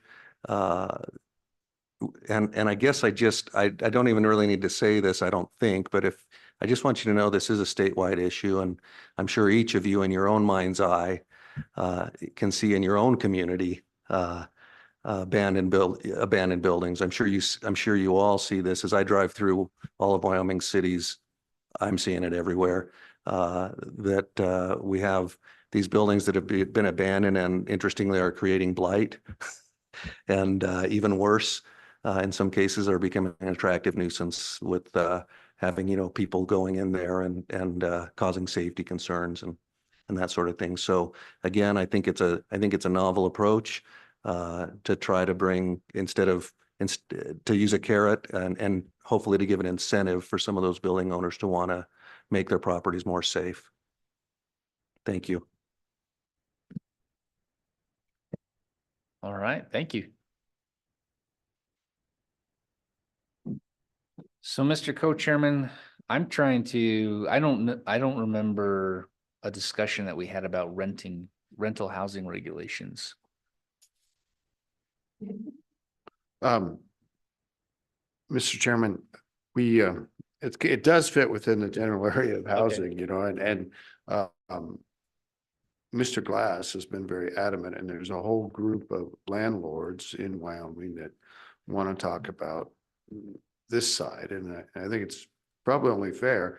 Mr. Glass contacted me 2-3 weeks ago, and I invited him to come up to Lander, so he's made the trip from Laramie. So I hope we will listen to this topic. Good enough. Welcome, Lori. Thank you, Mr. Chairman. Lori Urbikite with the Wyoming Realtors, and I'll just go over the whole topic of housing in one sitting. Perfect. We are very interested in the TIF financing idea. I'm not real familiar with it, but I think it has great possibilities. We also have worked with Representative Sherwood on her bill, and we think that has great possibilities. The issue of affordable housing, and we like to talk about workforce housing. There are a lot of programs available for low income housing. There are not programs available for workforce housing as far as developing more workforce housing. That is a huge topic.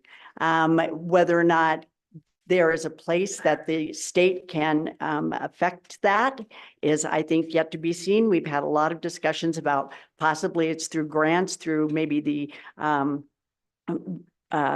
workforce department and doing grants on infrastructure. We've had those kind of conversations for years, and then the market changes and all of a sudden it's not needed. And so that's a lengthy conversation. I think any kind of grant program like that should be tied. I mean, it's going to have to be tied to affordability, and it's going to have to be tied to that middle section that we're missing, the workforce housing. I think we may have to look at deed restrictions, which is a terrible thing for me to even have to say aloud, because that's just not something in Wyoming we've ever really been okay with. But if we're going to keep that housing so it is affordable for the workforce, and I'm talking for the nurses and for the school teachers and the police officers and the sheriff's deputies, those people that truly are being priced out of housing in Wyoming, then we may need to have those discussions. But I also think we need to have the discussions with the municipalities and the counties that they need to take a hard look in the mirror and see if their regulations, their zoning ordinances, their building codes are causing some of these problems. Can it be more streamlined? It should not take 6 months to get a building permit. It should not cost thousands and thousands and thousands of dollars to get a building permit. I mean, we need to have those kind of conversations at the local level as well. So what the state can do, I still think there could be some grant programs that could be available. I think the TIP financing is a great idea. I think for downtown redevelopment, I think Representative Sherwood's bill is got a lot of promise to it. And we are here to help any way we can. We'll have this discussion anytime with any group that you put together. As far as the rental situation, I'm pretty sure you probably saw the horror stories in Cheyenne and Casper about the squatters. And so, yes, I've already been approached by the chairman of the Judiciary Committee. He wants to have a meeting with us and have a conversation about what needs to happen in our statute. I've had conversations with, and he said that is on their agenda in June. And I've had conversations with other legislators that have said we need to look further and discuss more about our forcible entry and detainer statutes. And Representative Stith is looking into that as well. So this is going to be an ongoing discussion. We worked closely with the original author of the Wyoming Landlord Tenant Act. It was Senator Phelps from Evanston at the time. He's now in Cheyenne, I think. And so we worked real close with him to make certain that it was fair and it was equitable. And again, we'd be happy to weigh in on those conversations. A lot of our real estate brokerage firms are also property managers. That's why we got involved in it in the first place. And that has not changed in Wyoming. So we're here to help any way we can. We were not wild about the Virginia landlord tenant bill paper that I read, and I did receive information from a landlord association as well that they were not excited about that one. So I'd be happy to try and answer any questions. Questions for Mr. McKay? Yes, Senator Scott. Mr. Chairman, and the question I've got is you started down the line of why does it cost six months and thousands of dollars to get a building permit? Is there a good deal more in that? What else are we doing in the way we manage development that has choked off all developments other than the very profitable high-end ones? Why aren't we getting the mix? Mr. Chairman, and there's a lot of reasons. So there's parking restrictions. All of a sudden now you have to have 2 off-street parking if you build a residential house. Well, maybe if you really want workforce housing, you only need 1 parking space. Maybe you only need a single car garage. We have minimum lot sizes in some communities that make no sense whatsoever. I mean, I don't even know where they came from. So there's a variety of things that rules and regulations. Now, the Uniform Building Code, or I don't think it's called the Uniform Building Code anymore, International Building Code, thank you. Those are safety reasons. They can be adopted in whole or in part by municipalities, and we're not saying that those are bad. There are things like if you decide to require fire suppression sprinklers in every new build. Now that's real expensive, and that is not required. So there's a variety of things, lot sizes, off-street parking,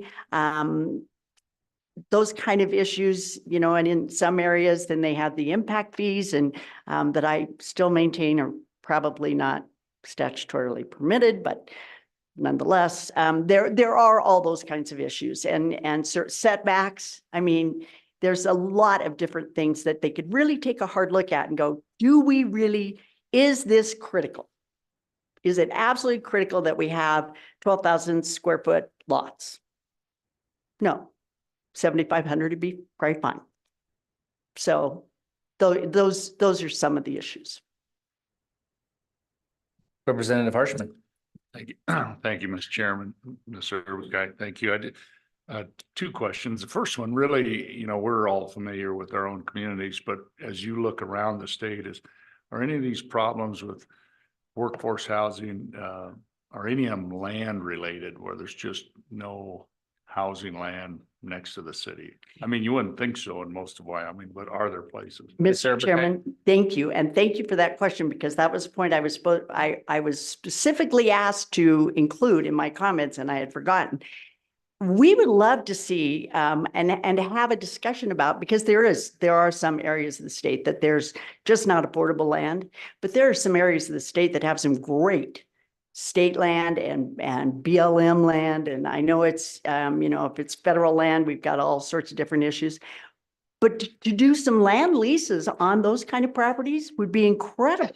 If you don't have to pay for the land and we could utilize some state land or, you know, they have leases for the forest where you can build cabins in the forest. And so there's no reason we could not do the same kind of thing with maybe the BLM. And I'm thinking specifically when you come from Matisi into Cody and there's all that sagebrush out there that not even antelope are on. What a great place for housing, you know, for workforce housing right there that close to Cody, where the land is hugely expensive and is absolutely going to stop workforce housing development. Okay, and then, Mr. Chairman, second question, you know, back in the eighties, and our permanent mineral trust fund kind of has this, you know, we don't have to just invest in equities, we can invest back in Wyoming, and we had this legislative designated investment, and this is back when the permanent mineral trust fund is, you know, $1 billion or less, not the 11 billion today, but $1 billion or less. The legislature set aside 200 million.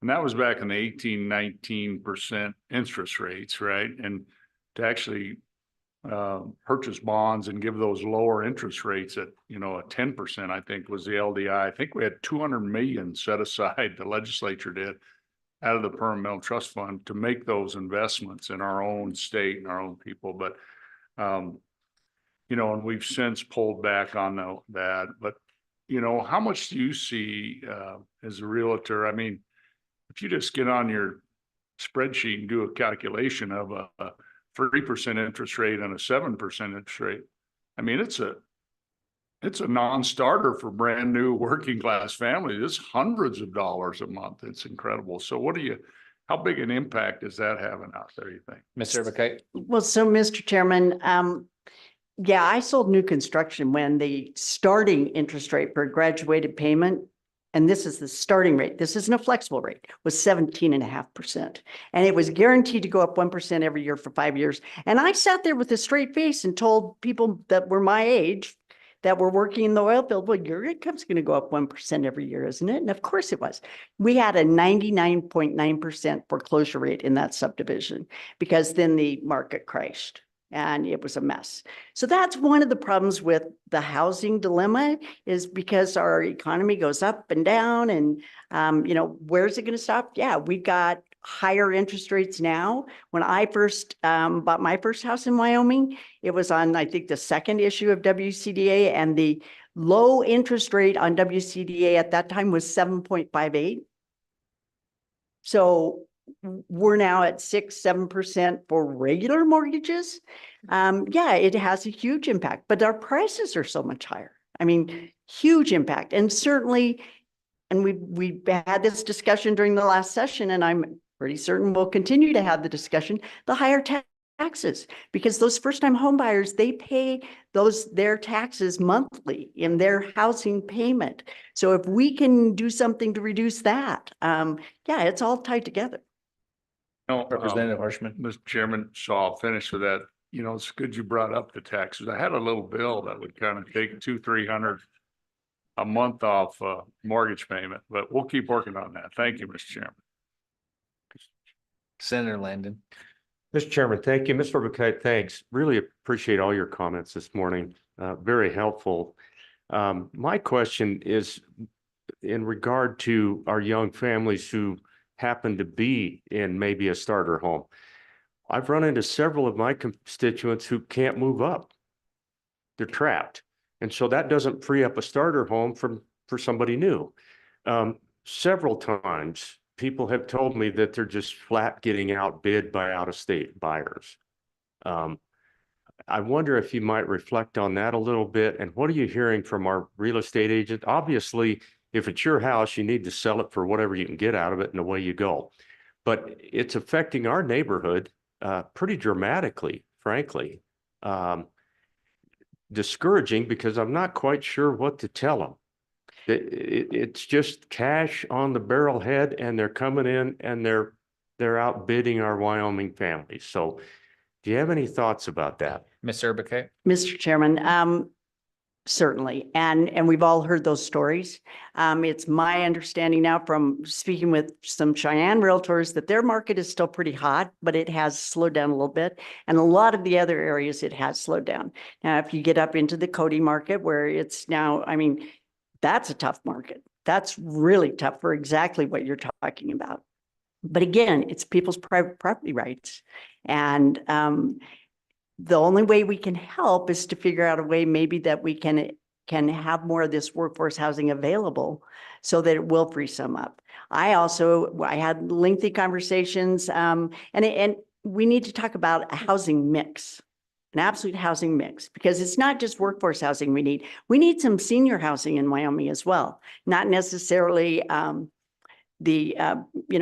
nursing home type situations or even the assisted living situations, but we need, like smaller units that people like my age can move into that don't need these great big houses so that we can sell those great big houses to the families that are growing and expanding. So it's a mix of housing units that we need, not just starter homes, not just the McMansions, but we need some senior type housing as well so that people can sell those great big houses and have places for the younger people to move into and move up. Just a quick. Yes, Senator Landon. Just a quick follow-up, and I know we want to get to Representative Harrelson. I hope the committee might think about that with me. I get it. I mean, there's a lot of people who want to come to Wyoming. A lot of them are my age and great people, but maybe don't bring as much to the school systems and the neighborhoods with, we kind of want to have some kids in the swing sets and whatever. And I do think that what I just described is a real problem. It's dramatically affecting my young families in my district. I'll tell you that. Representative Harrelson. Thank you, Mr. Chairman. So question is the regulatory reduction task force, have they looked at this going kind of go back to that other conversation of, hey, how much you said lot size, we said all the setbacks, all of these issues.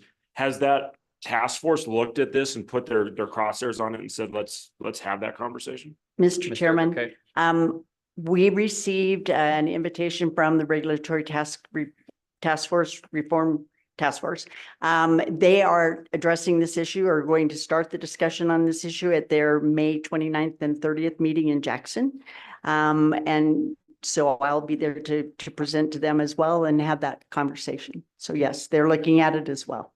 Representative Harrelson. Thank you very much. And then just a follow up. Obviously, we started out this day before we ever even gavelled in, just having a conversation because it just came up when you see it on your agenda. A sheet of OSB 7/16 was $7. Not that many years ago. Now it's 20, 18 to 20. You got a stud line 2x4. We're just seeing this massive increase in building costs. Yet we're seeing increase in our interest rates. So we've got this really wild dynamic of, I think if we're being very honest, there's no such thing as affordable housing. It doesn't exist. And so we sit there and go, okay, we've got a problem. So now we're going to come up with a solution for this problem. But the body trying to come up with a solution caused the problem. Can you speak to that? I mean, obviously we're seeing government issues creating an issue. And then now the government's going to try fix the issue. And how do we balance and juggle that in the role of government when maybe the government caused the problem? Mr. Chairman, Representative, and that's exactly what I have said for the last number of years. The municipalities, the counties, the people that enforce the building codes and the zoning ordinances and the rules and regulations need to take a hard look in the mirror and decide if they're part of the problem. We can't do anything about, I mean, I priced out some new windows for a rental that we own. Whoa. I mean, and it takes 8 months to get them. If I order them today, we won't have them before it snows again. So yeah, I mean, we can't do anything about those prices and it's outrageous. But there's nothing we can do about that, but we can look in the mirror and see if we are the ones causing the problem. Yeah, Representative Altman. Thank you, Mr. Chairman. Mr. Urbicate, will that be part of the what? multi-family housing, is that going to be a part of that conversation? And zoning as far as the height of buildings and things like that, is that going to be part of the conversations in the different places? Because it's been my experience and what you were talking about with all of the foreclosures is that people, the requirements for first-time homeowners and variable rates were very low to try to get everybody into a home of their own. And then they were told that, you know, your wages will go up and your interest rate will coincide with that. Well, then things happened and jobs left and communities lost. Banks had in foreclosure lots of deals that they thought would be good deals. Banks are not set up to be housing managers. So are all those things going to be considered? And also, like I said, the zoning as far as height of building and how many residences could be on a property, or if properties in municipalities now that hold, because I know it's a national conversation,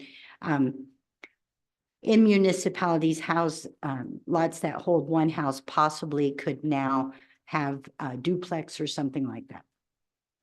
Mr. Chairman, as far as the regulatory task force, all those kinds of issues we intend to bring forward. Certainly building heights, all zoning needs to be local. We are not advocating for a statewide zoning ordinances or statewide building code. But we do think they need to take a hard look at the lot size, having accessory dwelling units. A lot of our municipalities, well, some of our municipalities have actually addressed that. But then they make it so difficult that it doesn't pay out. It doesn't work. So and it's not just in Wyoming. This is across the United States. As you said, it's a national issue. And so, yeah, all those things I think need to be on the table and have those discussions.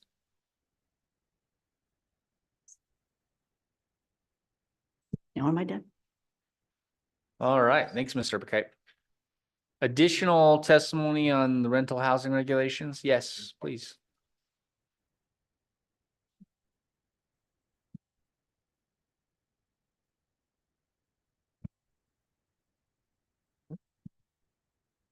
Mr. Chairman, Mr. Co-Chair, and members of the committee, thank you for the opportunity to speak to you today. I think on what I think is one of the most important topics you'll be considering during this interim period, which is housing.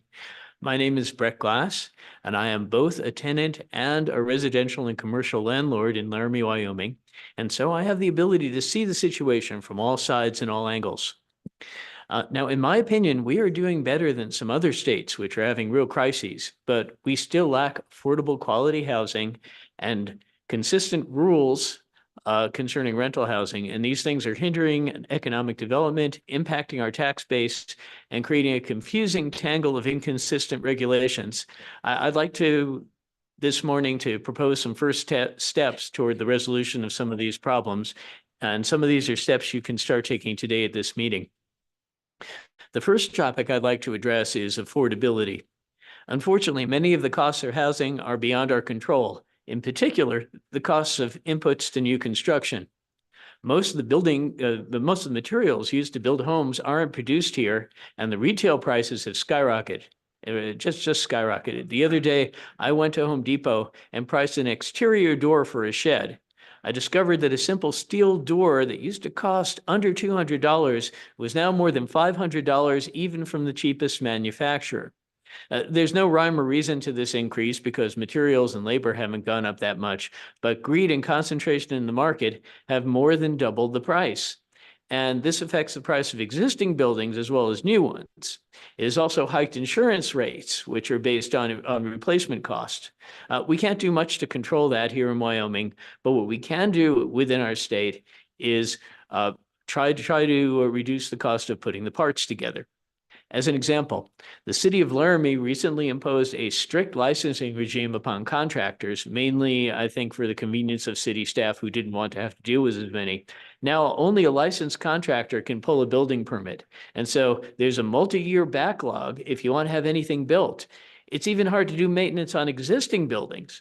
And the result is that some properties have run down unless their owners stepped in and did the work, maybe possibly illegally without an inspection. And the few licensed contractors who are available have raised their rates through the roof. Now, Senate File 114, which passed in this year's budget session, requires reciprocal licensing of contractors, and that's going to be a big help, though it won't kick in until summer. But the legislature can do more. It can ensure that municipalities can't impose other unreasonable requirements, such as preventing property owners from pulling a permit to do work on their own property with their own hands, or having a building superintendent do the work. The legislature can also provide the same property tax relief that was provided to single-family homeowners in this past session to renters. Who are vital to our workforce, but were completely overlooked by every single bill that was passed in the most recent session regarding tax relief. Finally, we want to look a bit at sales tax relief, possibly for building materials. Due to inflation, the net revenues from a reduced sales tax wouldn't go down, but the relief might make the materials more affordable to builders and owners who are trying to build new housing or repair it. Hopefully, if we can do some of these things, we can make housing a bit more affordable without resorting to accounting tricks such as tax increment financing, which is controversial. Many see it as a way of raising taxes to fund local government's pet projects and also to subsidize developers rather than allowing more market forces to do their work. So if we can find other means, that would be a good thing. The other thing I'd like to speak about today, which also plays into the cost of housing, is the regulation of rental housing. The Virginia Housing Bill of Rights, which Habitat has distributed to you in your packets, is a good one. And fortunately, our Wyoming rental housing law, which was drafted more than 20 years ago, already grants all of the rights that you'll see in that document. There's no need to impose new laws to provide rights that are enumerated there. But unfortunately, several Wyoming municipalities have stepped in to complicate things and to regulate rental housing, each in their own unique way. Now, I'm all for local control if it's appropriate, but certain basic rights and responsibilities should be uniform throughout the state. And some of these ordinances are the equivalent of telling motorists to drive on the left side of the road within the city limits. They are so different from what the state statute says that we need to be concerned about this. Now, in Laramie, where I and my family own a few rental properties, activist city council members who thought they were going to be helping tenants recently imposed some draconian regulations that were copied from the city of Corvallis, Oregon. The Laramie ordinance, which conflicts with state statute and is likely unconstitutional, shows the danger of going too far. It had the effect of driving up rents, preventing rate maintenance, imposing needless costs, and decimating the supply of affordable rental housing. The Laramie ordinance has more problems than I can enumerate in 10 minutes, but here are some of the highlights. It infringes fundamental property rights by prohibiting the rental of one's own private property, even to a family member without a license from the city. It unconstitutionally compels speech by the owner, both to tenants and to the city. It prohibits the rental of many existing units which conform to code at the time of construction unless tens of thousands of dollars worth of often needless improvements are performed on them. It imposes an illegal tax, which is claimed to be a licensing fee, but it's a tax because it's not used to cover the cost of licensing, upon every rental unit in the city. The city extracted more than $250,000 from Laramie tenants through this tax so far, but instead of using it, it has just pocketed the money rather than using it for any purpose related to housing. The ordinance doesn't outlaw natural gas appliances right now, but it imposes extra requirements on all rental units that have natural gas heat, hot water, laundry appliances, or ranges, and it paves the way for a ban on gas appliances as we've seen in cities in other states such as Los Angeles. It also has other fundamental legal and constitutional problems. It exempts certain favored landlords, such as private corporations that manage some student housing altogether. It attempts to turn civil contract disputes between landlords and tenants, which are already covered by state law, into local criminal proceedings, but only if there's an alleged violation of the lease by the landlord, not the tenant. It's completely one-sided. Unlike the state law, it doesn't specify any of the tenant's responsibility. It only burdens the owner or the landlord. And finally, it only regulates properties within the city limits. Go one block into the county, where there are many rentals and some of the most squalid ones in the area, and the rules are completely different. This might be a violation of the Equal Protection Clause of the Wyoming Constitution. So, what should we do about all this? The first thing I urge the legislature to do is to take back control of the current chaotic situation. In 2023, the chair of this committee and senior member of the other chamber introduced House Bill 216, which I've distributed to you. It simply states that you, the legislature, will be setting uniform rules for rental properties. Then, if the current state statute is judged to be inadequate or poorly enforced, let's make modifications that improve the situation statewide and make things fair. For example, one thing we could do to make it easier for tenants to exercise their rights is to waive circuit court fees for the financially disadvantaged tenants who feel the need to sue under the current state law. We could give them priority on the court schedules or provide an additional judge just for housing issues. We could establish a nail and mail provision for the service of lawsuits to prevent the few bad apples among our landlords from dodging process servers. To keep rents reasonable and improve maintenance, we could require that landlords and property managers be allowed to pull building permits to work on their properties themselves or through a hired handyman. The legislature can specifically prohibit licensing regimes that restrict any property owner from exercising the basic right to rent his or her property, so long as it meets the standards for habitability in the state statute. It can also adjust the recently passed property tax relief bills, which, as I mentioned, all completely exclude rentals, to provide equivalent property tax relief for tenants.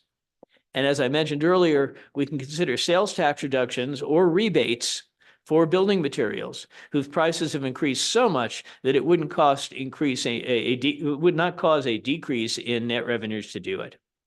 Well, with that, I'll conclude and stand for questions. I hope we can at least start the process of reviving House Bill 2016 as a committee bill, and then I'd be glad to work either as part of a task force or with the committee on other provisions that improve the situation throughout the state. Thank you. Questions for Mr. Glass? Yes, Representative Yin. Mr. Chairman, thank you. Mr. Glass, it sounds like you already believe that the Laramie ordinances are either illegal or unconstitutional. Have you ever taken this to court or in front of a judge to get a ruling on that? Mr. Glass? Through you, Mr. Chairman. One landlord attempted to do this, and the city hired very expensive lawyers and tied the case up in court so much that they couldn't pursue it. They ran out of money to do so. A judge initially ruled a little bit in their favor, but the matter wasn't really settled. So we don't really know. We don't know what the courts would say if this were pursued all the way in the appropriate manner. Other questions for Mr. Glass? All right, thank you, Mr. Glass. Thank We you. appreciate your testimony.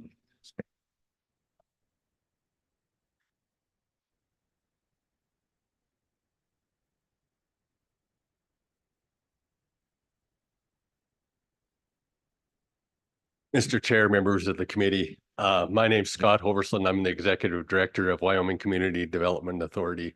WCDA was established in 1975 as an instrumentality to the state, and we are the state's housing finance agency. I come today to just congratulate you on having housing as an interim topic before you, and also maybe offer some assistance in that area. We have in August contracted for a statewide housing needs assessment, and I think all of you have received that. I emailed all that information out to you for your districts too, on the cities and counties and statewide information on that needs assessment. So I've sent that out. One of the things that we're doing after that, now that we've got that information back, that I think across the state, as in many other, most all the other states in the nation, are, there's a huge need for housing supply. I think the housing supply would start to solve that issue, whether it's on the affordable side, the workforce side, even the higher ed side. I mean, we're starting to see, as many people have testified already, that it's the higher end where the bigger profit is, and that's being done, but we're not getting anything on that lower end. But our next step, and actually today's the day that we put out a request for proposal for a statewide housing strategic plan to look at that next 1 year, 3 year, 5 years. What are those things that the state can implement, both as a state in the local areas and also as WCDA, those types of things that we could implement to start bringing those numbers down. That supply, there's such a need in that statewide housing needs assessment. There's a current need for over 50,000 units of housing, whether it be a rental or ownership. But the thing is that there's cost burdened people out there that either have, that they're overcrowded in their house, their cost burden, that's 30, HUD defines that as they spend more than 30% of their income on housing costs. And then in addition, they may have inadequate plumbing for that house or inadequate kitchens and those types of things. That's current need, but there's an additional 20 to 38,000 homes needed by the year 2030 is what the estimate is in that needs assessment. So that's where we're hitting 70 to 80,000 units of housing, by 2030, and we're already partway there. So that statewide housing strategic action plan will hopefully give us some idea on those next steps. There's been a lot of things brought forward by land banks, the TIF, statewide housing trust funds, and all of those types of things. But what are those things that would really work in Wyoming for Wyoming based on our needs? We've had a statewide housing coalition that the gentleman from Laramie County Habitat had talked about. That coalition has been together the last 2 or 3 years, and I think starting with that group, including some legislators probably on that group, and kind of going forward with the contractor that we select, we're supposed to have proposals back by end of day today. I went out and talked to at least 8 different contractors that do that type of work. We had 3 people interested that said they would submit bids, so hopefully we'll get information back that my board at WCDA has agreed to, look at that and include that in our budget to get that done. And my date to get a report back is hopefully by the end of November, but we should be getting information back throughout the summer and that, and hopefully in the August and October meetings of this committee that we could bring back some of the things that we're seeing in that report or that's coming together from that report. So again, I want to thank you for including housing as an interim topic, and I'll stand for any questions. Senator Landon. Mr. Chairman, thank you. Mr. Hubbard, thanks for coming over. Really appreciate it. My question for you is, A, do you have the bandwidth to stand up anything that we've talked about this morning? Because I certainly thought of you as we reviewed a couple of issues prior to this. But also, as you drove over, did you think to yourself, I sure hope the Corporations Committee will do whatever that is? Would you, if you could have your wish, what is it that you hope this committee might do that might help? Senator Landon, through the chair, I think as I drove over here, that's what I hoped is that, we can come back with some of those solutions. I mean, as I think, as anyone said, there's no one thing that's going to solve it. I mean, we'd all like that miracle thing that one thing would solve it all. But I think those things are that, together, I think as WCDA and the State Housing Authority and some of the equity that we've built up and some of the programs that we've put out, that we've stood up by ourselves. Generally, what we have is a lot of the federal dollars.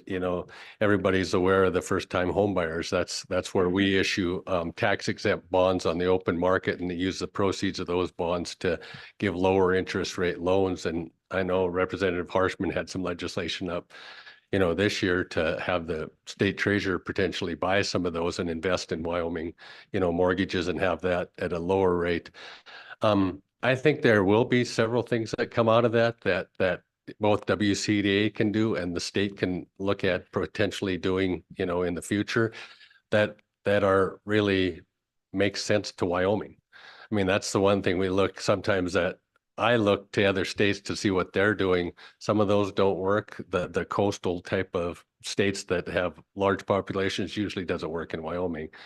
But hopefully what we can get from that strategic plan or those types of things that we can start implementing to really start chipping away at that housing supply. Because like you said, we really need those starter homes for our children and those people in the state. I've got a 26-year-old still living at home that came home to save up down payment, that then COVID hit and then interest rates rose and now prices are through the roof. And he's going like, well, this doesn't make sense now. I want to get out of your house just as bad as you want me out. But the thing is, it's just not a wise choice right now. So yes, I do think there are things that will come out of that we can all work towards. Representative Harshman. Thank you, Mr. Chairman. Mr. Hubbardson, on your materials you submitted to us and you mentioned the last paragraph on that second page, the next steps, your group about the statewide housing strategic action plan. Could you just tell us who is in that group? I think you mentioned kind of referenced Cheyenne Habitat for Humanity, but tell us more. Who's going to be on that group? Representative through the chair. There have been several people in that statewide housing coalition. WHAM has been involved. County commissioners have been involved in talks over the last few years. Realtors Association, that statewide housing authorities from, Jackson to Cheyenne to Casper, throughout the state. And I think pulling in, that's where I think pulling in somebody from the legislative body too, to be involved in those discussions, to look at those things that we could do in the state. Okay, so Mr. Chairman, I was just curious. So maybe the chairman, can work with Mr. Hubbardson. Maybe a couple on this committee could, since this is a interim topic given to us by management council. I just wanted to make sure. I thought I heard that when you first said that you'd welcome a couple legislators and kind of learn more. I don't want to barge in, but I think if you want us, I think the chairman would be more than welcome, more than willing to, ask for volunteers to. So that's what I'm hearing. You'd welcome that. Is that correct? Representative through the chair. Yes, I think that's one of the things, because I think we need to flush some of these things out. If it's not going to float at state level on ideas that come up, it's best we talk about those things before and try to work through some of those things that, somebody from the legislative body feels that, yes, I think, we could bring this forward. Okay, thank you. All right, and Representative Harshman just volunteered for that. And he's the chairman too, so that's perfect. Representative Newsom. Thank you, Mr. Chairman. Thank you, Director. On the information that we were given, there's an affordability by county graph. And it has the orange is typical home value, the light blue is affordable price, and then there's a darker color, and I don't understand what that darker color signifies. Thank you. All right, Representative through the chair. The two colors are the affordability, and it changes from, pre-COVID to kind of, the current situation. And that has shown that in those counties where affordability prior to, COVID, it was affordable in several of the counties in the state, that now in 2023, there's not one county in the state where housing affordability is really affordable within the state. To those people. And a lot of that for the average income earner. And then a lot of that has to do with the interest rates. I mean, that's one of the big things. That's interest rates went up to 6.5%, 7%, coming from all-time lows of, 2.5% to 3%. That interest rate made that affordability of home ownership really out of touch for a lot of people. Does that help, Representative Newsom? It's kind of the cross between the light blue and the red, so it's a purple color kind of more. Further questions for Mr. Oversland? No? Oh, sorry, Senator Barlow. Thank you, Mr. Chairman. So, Mr. Hover, as I look at the RFP, obviously today is a closing date. You anticipate, or you said you talked with 8 different component folks, and maybe hopefully you get 2 or 3 out of this. The timeline actually doesn't really help with committee work. So if as this proceeds, Mr. Chairman, it seems like if there are some things that come out early in this process, what I'm concerned about is we've heard about the Regulatory Reduction Task Force. We've heard about some stuff maybe going to judiciary. We're going to get a lot of things going out there, and they're actually doing some groundwork, right? Some of the basic work to inform all of us, not just us, this committee, but the broader community and their stakeholders. So I don't know how to bring that in, but maybe there's some communication that needs to continue between the chairman to see if there's something we can do, whether it's members that join this working group or whatever, or if it's something else. But this November timeline doesn't work very good for draft legislation for a general session. Thank you, Mr. Chairman. Yeah, right. Senator, through the chair. Yes, and that was kind of my comment on that. As we proceed through this, hopefully, as some of those, it's not the final report is going to be requested by November, but there's always things that we'll be discussing and will be coming up. So hopefully we'll have some of that, like I said, that we can provide in the August and October meetings, or, if we have representation from this committee on that, overall group that can be where the feedback comes, or I will be here during those other meetings. Perfect. Any additional questions?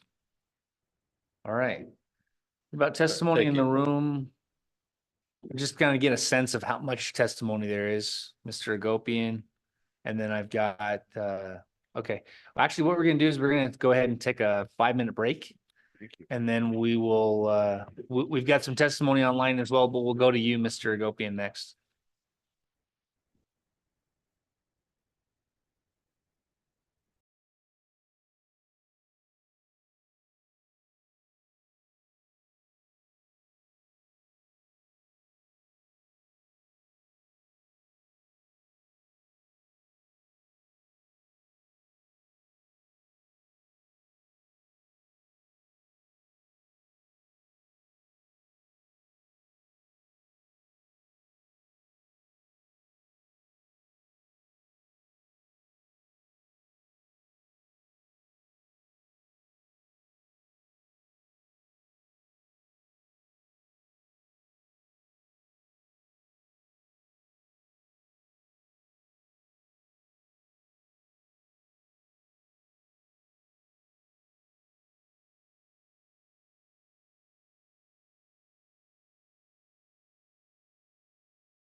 Calling all committee members back. Senator Scott, calling Senator Scott. I think he's out there getting mic'd up. Get to get a haircut. Harlow got a haircut. All right, we are back. And we do have some in-person testimony, and then we've got some online testimony. We'll go ahead and finish up the in-person testimony, and then we'll move to those of you who are online waiting to testify. Mr. Agopian. Mr. Chairman, thank you. Nick Agopian. I represent Teton County Board of Commissioners. Today with me, and I'll let her introduce herself in a second, is April Norton, employee of the town and the county. For us, thank you to the committee for taking up this topic. Certainly, housing is a top issue in Teton County. And when you talk about housing, we're talking about affordable housing. And it's been an issue for quite some time in Teton County. And I think we're here today because many other communities across the state are beginning to experience some of these issues related to affordability. Going forward, to be very clear, Teton County, it sounds like there's discussion around putting together a work group. Teton County supports putting together a work group, would like to participate in such a work group, and think it would be great if there were legislative participants from this committee leading that charge. It's been our experience, and April's going to talk about this, that public-private partnerships work. We have had a significant success track record in Teton County, bringing forward public-private partnerships, and it's the reason we have seen growth in the affordable segment of the market in Teton County. Have we reached all of our goals?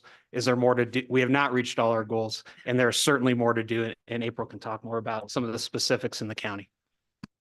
Good morning, Chairman Olson, Senator Case, members of the committee. April Norton. I am the housing director for the town of Jackson and Teton County. I also have the pleasure of serving on the statewide housing coalition with Mr. Hoversland, Mr. Dorsch, and others. So thank you all again for taking up this important topic. As Mr. Agopian said, this is something on which Teton County has been working for a long time, and we are excited that this committee is taking on housing policies. We're hopeful that we will see and find some new tools to add to our toolbox, and we're excited to be involved and to share our expertise and experience, as it makes sense. We're certainly different from a lot of other places in the state, but have found some tools that I think will work elsewhere. Namely, as Mr. Agopian said, public-private partnerships. Since 2016, when we really started to shift to a public-private partnership model, we've seen a 288% return on investment. That's public return on public investment in our affordable and workforce housing developments. We have two programs that I'm happy to discuss. We've also utilized below market debt. We've been able to attract philanthropy and impact investments. We have shortened our planning review process for affordable and workforce developments. We have actually reduced our parking requirements for many of our developments in the town of Jackson. We have provided density bonuses in neighborhoods in the town of Jackson. Again, all in an effort to incentivize the private sector to build affordable and workforce homes. And we're seeing that work. Right now, we have 123 homes just through our department under construction. We'll bring 111 of those to market this year. But we see over 700 units in our pipeline. Those are deed restricted, affordable, and workforce homes for people living and working in our community. Again, just want to extend my gratitude to all of you for taking on this topic. Would love to be a part of any working group that you all assign, and happy to answer any questions you have. Questions for Ms. Norton? Yes, Senator Barlow. Thank you, Mr. Chairman. So I appreciate kind of a really quick overview. So what is the 280% ROI? What is that actually referring to? Thank you, Mr. Chairman. Chairman Olson, Senator Barlow, since 2016, we have invested $40 million of local public funds in affordable and workforce housing developments. We've created 253 units with that. And we've been able to leverage over $115 million in non-local public dollars to make those projects come to fruition. Yeah. Representative Yin. Mr. Chairman, and Representative Harshman's question to Ms. Urbakite actually prompted me to think about this, about building housing possibly on state land. Director Norton, I think you brought to me an issue last year about how the town and county wanted to do a project on building a condo and having that condo be on leased land. So that's something that could be pertinent if we start trying to put developments on our own leased land, that there was an issue with both the titling and the bank company. Can you go into that? And is there a solution that we can work on in the legislature? Ms. Norton? Mr. Chairman, Representative Yin, great question. Thank you. So right now, the Wyoming Condominium Act does not explicitly allow for a condo to be owned in fee simple on leased land. So when we go into a public-private partnership and we provide a ground lease to a private developer who then builds condominiums on that land, they'll put a restrictive covenant on the units, ensuring that they're protected for our workforce. But we cannot keep long-term ownership of the land as the statute's written today, because it does not explicitly allow for us to do so. Other states do allow this, and I provided Representative Yin with just some ideas I think that would love to explore with this committee or the subcommittee. And I've spoken to several colleagues around the state who have running into this a little bit, this issue elsewhere. So would be happy to tackle it as part of the subcommittee.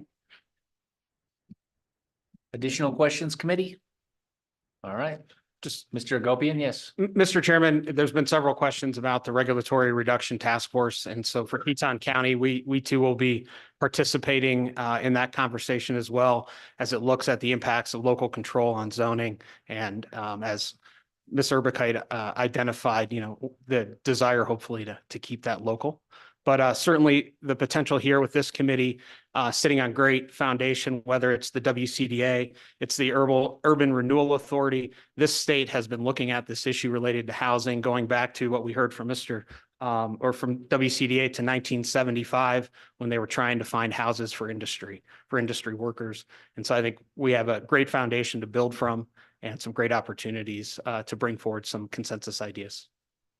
Good, appreciate it. Thank you.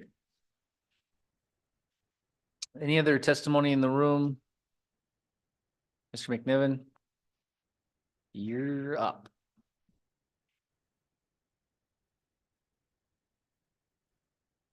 Thank you, Mr. Chairman. My name is Travis McNiven here, just on behalf of myself and really in a previous life, I used to work on a lot of federal legislation. With that in mind, earlier in response to Representative Harshman's question, the realtors responded about state and federal lands and having those in various communities.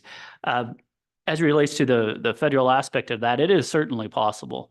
There are a lot of federal bills deal with airports or parks, cemeteries, fire stations, housing, et cetera, as it particularly relates to BLM disposal lists. And so if there was a desire, sounds like, your committee, Mr. Chairman, will be tackling some stuff on this directly, but it also sounds like there's kind of like a clearinghouse of some type of, working groups or whatnot. If that group did want to look at, what state parcels or federal, probably BLM lands and disposals, probably in certain, in counties like, Park, Sweetwater, Uinta, Carbon, those probably have the ones that make more sense to me potentially. But that is certainly possible that could be looked at. And I certainly have seen that, some of the most famous one is called the Southern Nevada Public Lands Management Act of 1998 that certainly moved a lot of BLM lands into private control for the expansion of Las Vegas. So, I mean, it is very well documented and is possible if a group wanted to look around the state and compile, a few sections of land or such for that sort of purpose. But just sharing that, Mr. Chairman, at this time. Thank you. Go down the road of Nevada, we could have a couple of economic development opportunities in Wyoming as well. Prostitution and gambling. Some of the oldest professions. All right. Any other testimony in the room? Yes. Please come forward.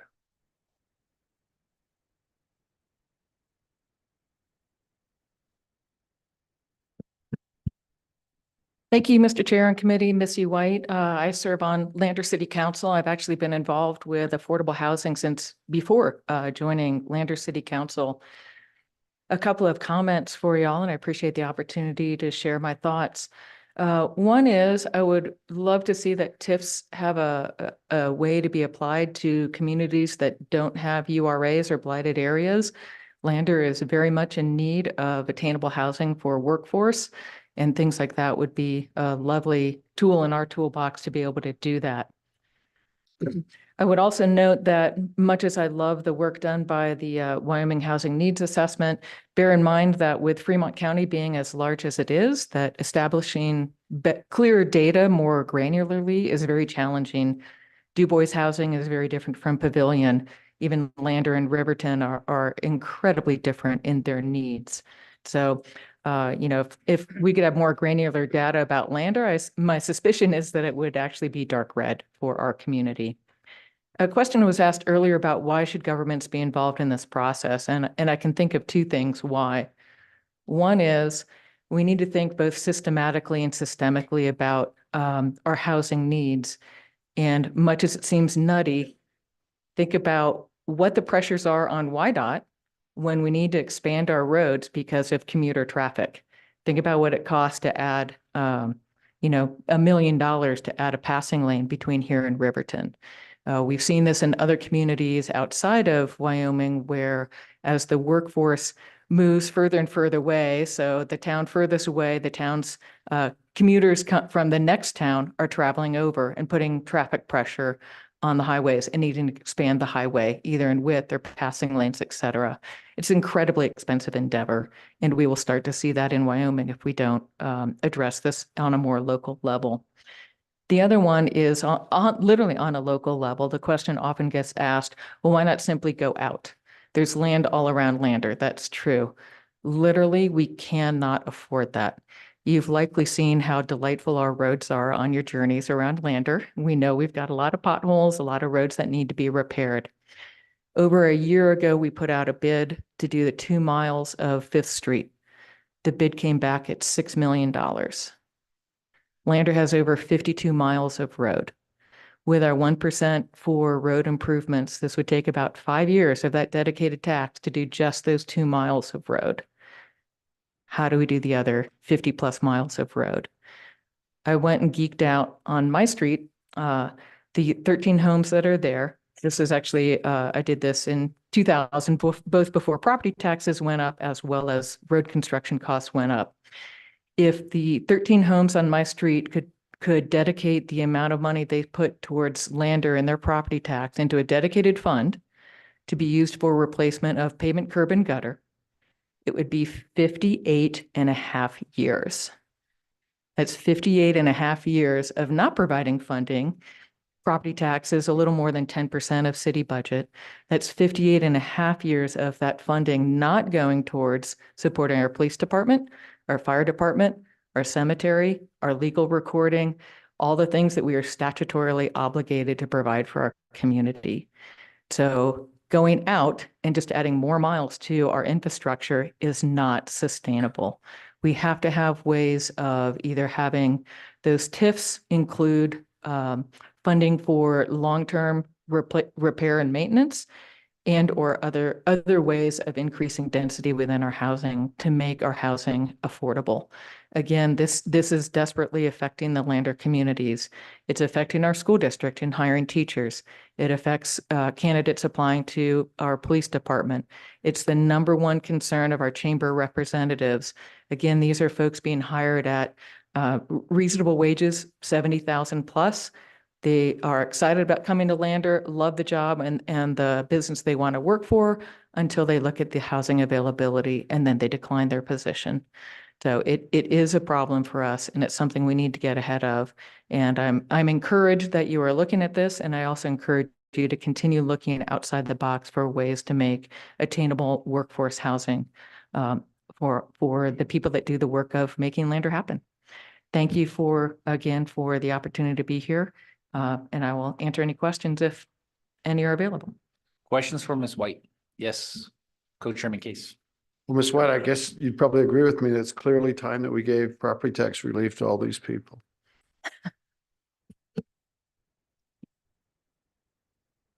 Additional questions? Yeah, Senator Scott. Mr. Chairman, the realtor spoke to us about minimum lot size. Senator Scott, you got to push that little button right in front of you. Yeah. There you go. Miserable. At least this one works. The realtor spoke to us about minimum lot sizes. And I don't know how long you've been on the Lander City Council and what you know about it. Has Lander approved any subdivisions in recent years, and do they have a minimum lot size? And if so, do you know what they are? Ms. White? Thank you, Mr. Chair and Senator Scott. I've been on council for about 6 years now. We did have one subdivision approved on the north side of town. I was actually a no vote, somewhat symbolically on that, for even though we desperately need housing, because once again, that subdivision was going to bring into Lander's responsibility infrastructure that we could not maintain for the long term. It was not done at a sustainable level. Back in 2020, we, as a council, proposed a number of changes in our housing code, including lot size reduction, based on a long study that we did internally and using a consulting firm. And those were very minimally accepted due to a lot of public outcry and pushback about not wanting smaller lot sizes. Same thing with parking minimums and whatnot. While it makes sense on the housing side and increasing housing options, it's a tough sell for the public opinion. Senator Scott? Mr. Chairman, could you?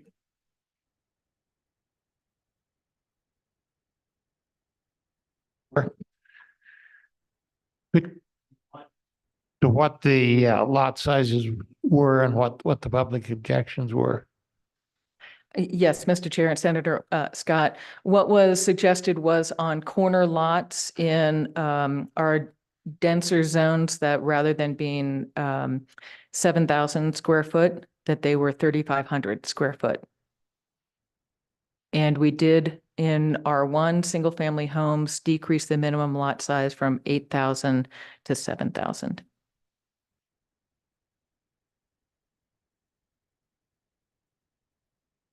Representative Ottman?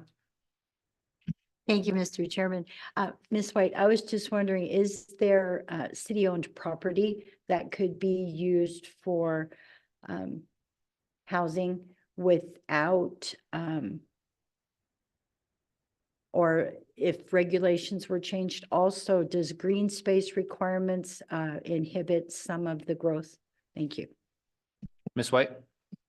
Mr. Chairman and Representative Ottman, city does have some properties. Whether or not housing is the best use of those is to be determined. In part, we need things like snow dump areas, and they're not necessarily in best locations for that. In terms of green space, to date, we've not have problems with green space requirements. It can either be done creating green space or payment in lieu of that. And that's not proved problematic to the best of my knowledge.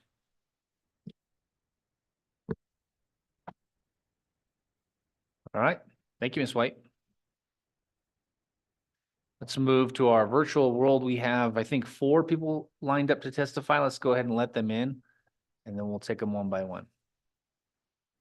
Yep.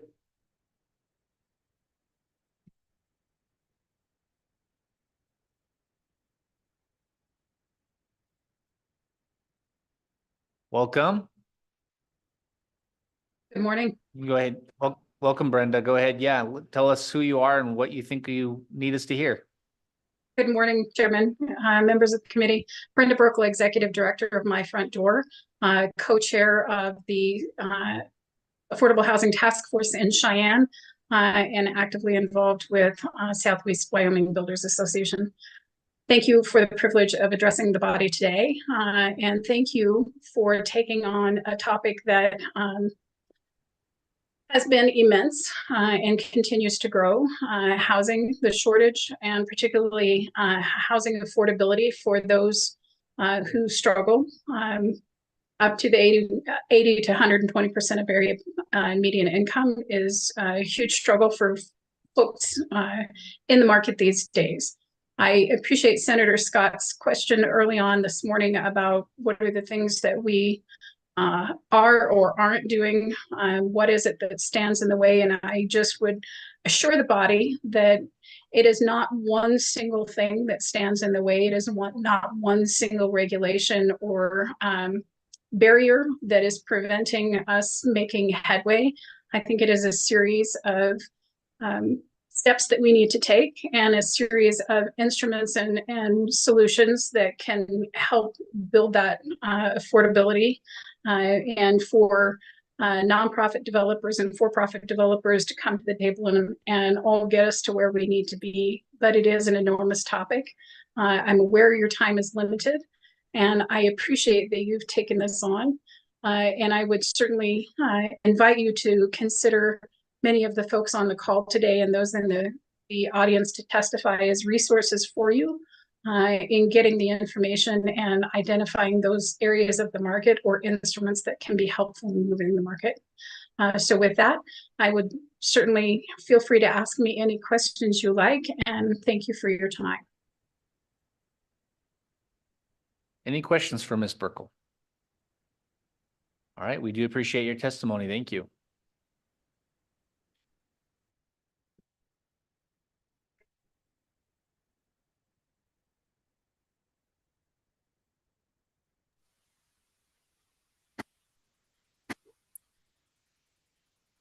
Welcome, Mr. Hancock. Thank you, and thank you, Mr. Chairman and committee, for this opportunity to share a perspective on the affordable housing need and in particular, the Tenant Bill of Rights. I am the executive director of the Cheyenne Housing Authority. The Cheyenne Housing Authority certainly serves the city of Cheyenne as a public housing authority, but also the city of Laramie. We've, over the years, implemented a number of programs, most of which are federally funded with the compliance requirements that are of those programs. In total, the Cheyenne Housing Authority meets the need of over 6,000 households in the state of Wyoming. So we have a reach far greater than just the city of Cheyenne. Our perspective on the Tenant Bill of Rights is that we do not need more regulation, we need less. So we're opposed to the Tenant Bill of Rights. The industry itself is already challenging. A few examples. Tenant damage and non-payment of rent is increasing. Typically, the Cheyenne Housing Authority writes off somewhere in the neighborhood of $70,000 a year. In the last 12 months, we wrote off $170,000. And those are debts that we've done everything we can to collect on, and we have not been successful. We're seeing that the number of companies willing to provide property and liability insurance is declining in the industry, and also in part as a consequence of that, and in part due to the increased damages and risk in the industry. The Cheyenne Housing Authority's premiums for property and liability insurance have more than doubled in the last 2 years. The rental housing industry is heavily regulated already, and the national trend is that regulatory burden will continue to increase. Adding more regulation will discourage not only existing landlords from continuing in the rental housing industry, but it'll discourage new or potentially new landlord participation. In fact, some landlords that do rent, have been renting on a long-term basis, are now shifting to short-term rentals to avoid the regulatory burden.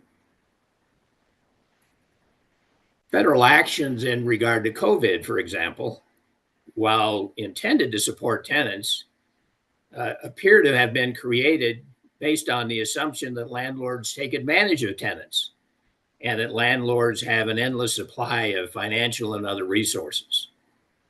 in nearly every case here in Wyoming, we have seen that that is not a correct assumption. Landlords are small business owners working to address the need for affordable housing in their communities. They need tenant rental income to pay their mortgages, pay their staff, pay property taxes, and maintain their properties. They take significant risk to purchase and operate rental housing, and the increased damages, legal costs, and other challenges associated with the industry reduce landlords' cash flow, which could exacerbate Wyoming's already existing short supply of rental housing. And so, in short, keeping my comments concise, I would hope that this committee would look for ways to support the rental housing industry, reduce the regulatory burden, and not add to it by implementing a tenant bill of rights. And with that, I'd stand for questions. Questions for Mr. Hancock? All right. Thank you, Mr. Hancock, for your testimony. We appreciate it. Thank you. Gleam? Miss Gleam? Welcome. You're muted. We can't hear you. Is that better? That's perfect. Thank you. My name is Julie Gleam. I run the Landlords Association. And over the weekend, you all received the Wyoming State Tenant Rights and Responsibilities from me. And that was created by the Landlords Association at a meeting last week. The Landlord Association has over 500 members throughout Wyoming, and they represent over 10,000 households. It's everything from the trailer parks to the apartment complexes to the mom and pop landlords. In general, they're against the tenant rights and responsibilities. However, if it's going to be passed, they would like some input on what's put into that document. Because at this time, it is difficult to get people to be landlords. And we find a lot of our membership are starting to age out. And when their property turns over towards the later years of their life to their children, the children are simply selling the property. And so I would agree with Mr. Hancock that we don't want to put stuff in place that regulates rentals to the point that we no longer have people willing to be landlords.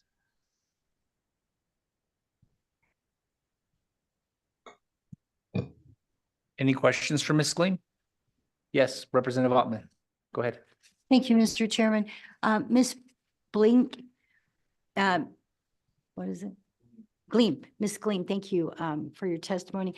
What I was wondering is, since you're you are with the Landlords Association and you're familiar with this Tenants Bill of Rights, do you know if these two documents or any documents that they've looked together with landlords and rental tenants to see where that common ground is and really just to keep the regulations low and reasonable? Well, we've offered throughout that document that we provided to you all, we offered some commentary on most of the paragraphs to reduce regulations to a minimum. Some of them are already in our statute. There was one section in there about evictions that we really totally got rid of the paragraph for the most part because it's already in the statute. And, you know, there are parts of the statute that could be cleaned up involving the evictions. There are a couple of things that are going on, have been going on for a long time, such as the sheriff's departments are frequently stating that if someone's in your unit more than 72 hours, they're now a tenant and you have to go through the eviction process. We never intended for hotels to ever be a part of this rental part of the rents, but that's exactly what that's doing. And so we now have our long-term hotels that are sometimes being forced to go through the eviction process to get rid of somebody that has stayed too long. In Cheyenne, we have Cheyenne Frontier Days.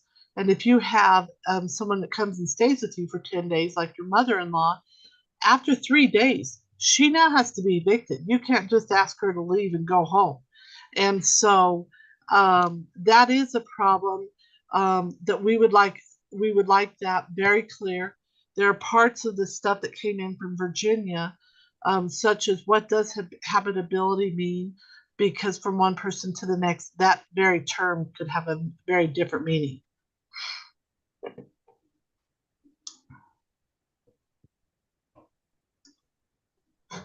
Does that Any answer your questions for Ms. question? Glean?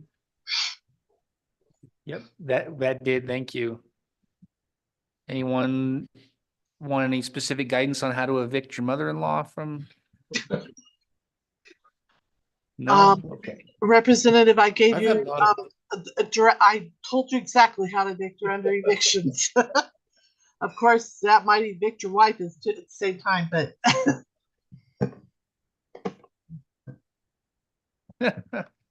Thank you, Ms. Glean. Thank you.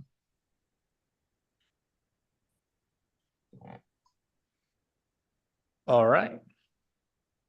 Ms. Agan? Welcome.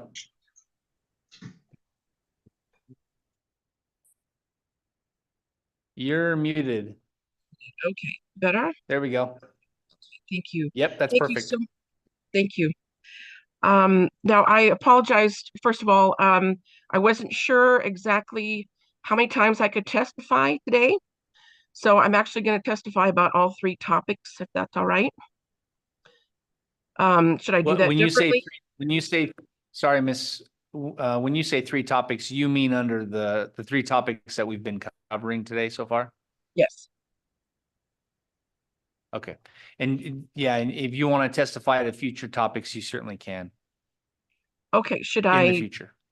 Okay, great. Should I testify under each Just topic talk about, then? yeah, just talk about, the only thing we should cover right now is housing.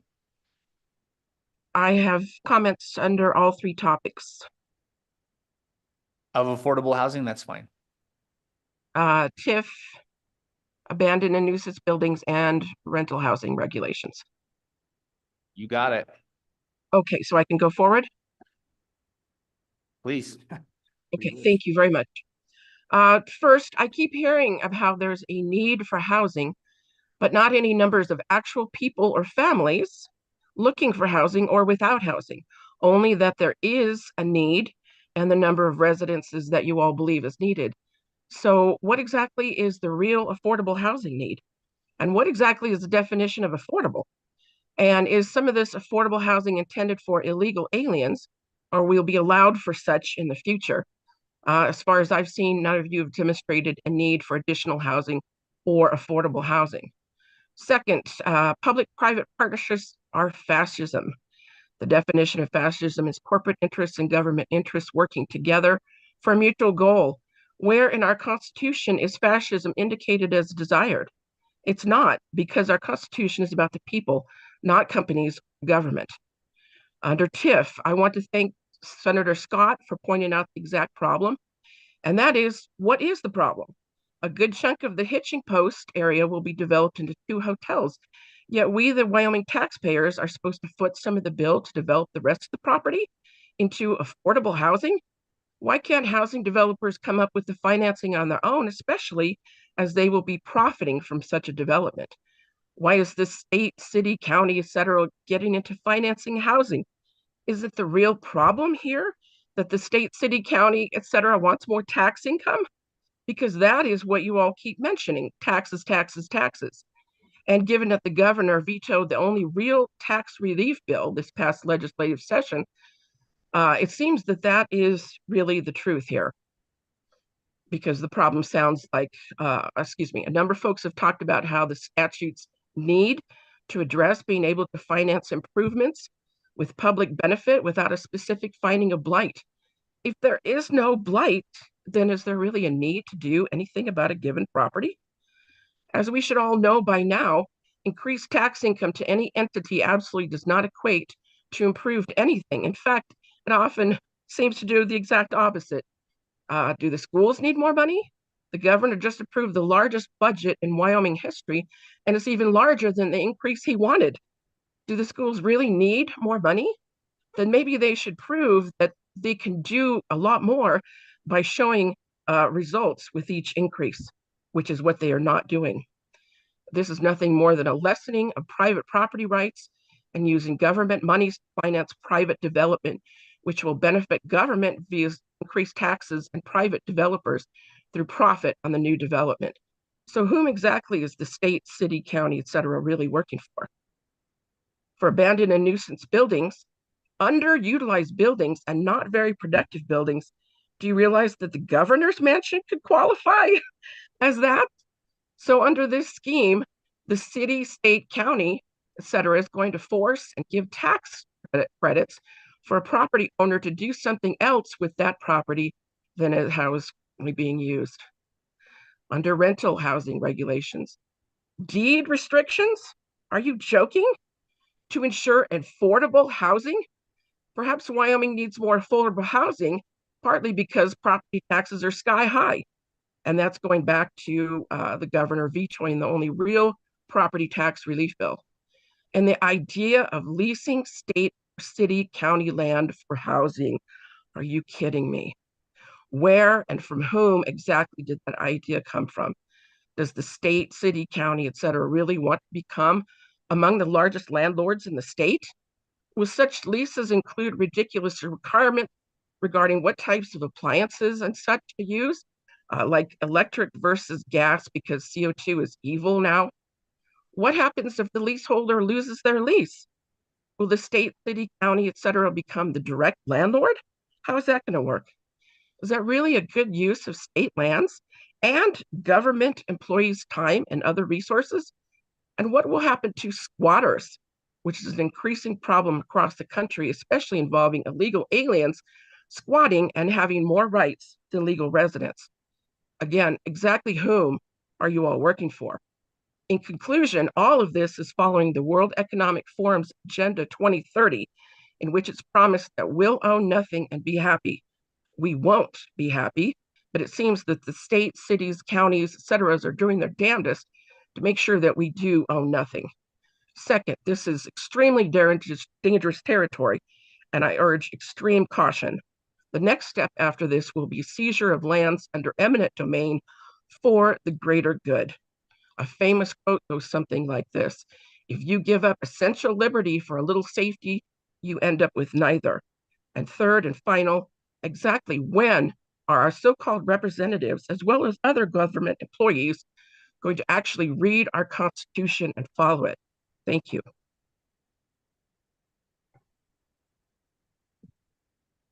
I'm available if anyone Any has questions from Ms.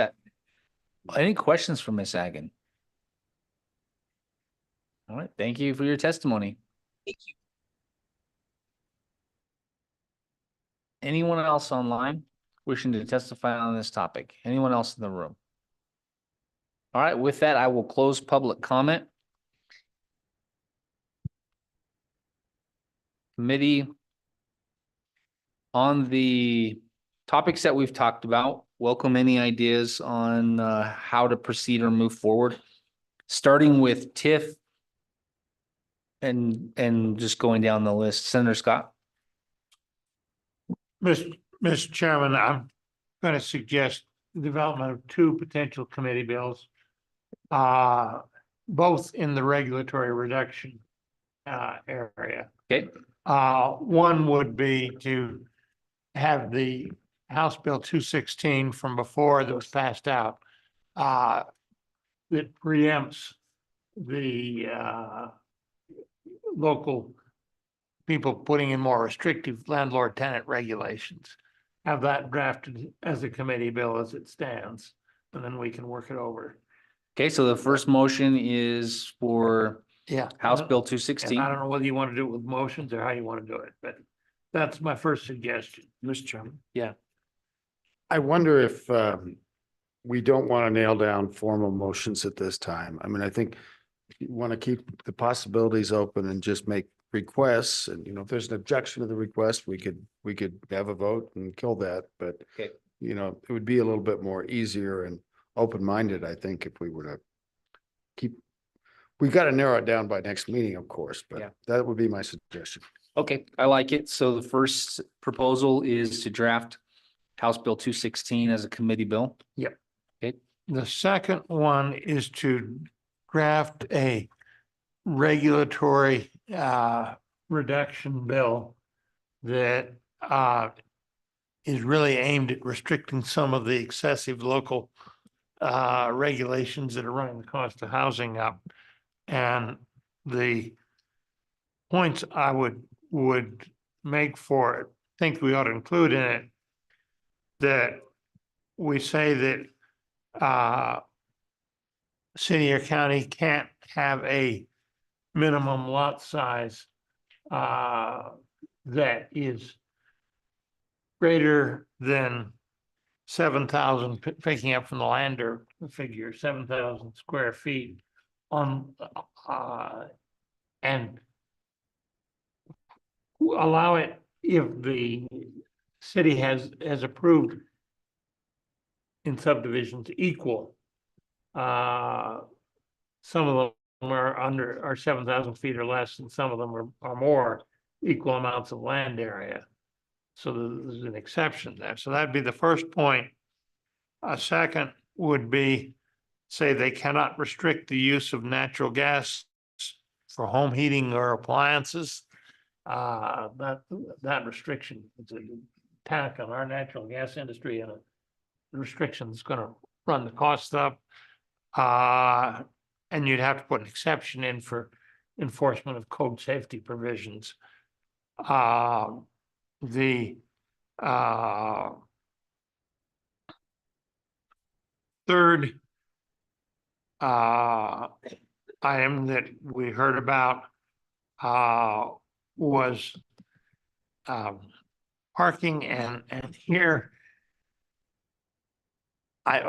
my suggestion is that we say that they cannot require that single-family residences have garages or off-street parking for more than 2 vehicles.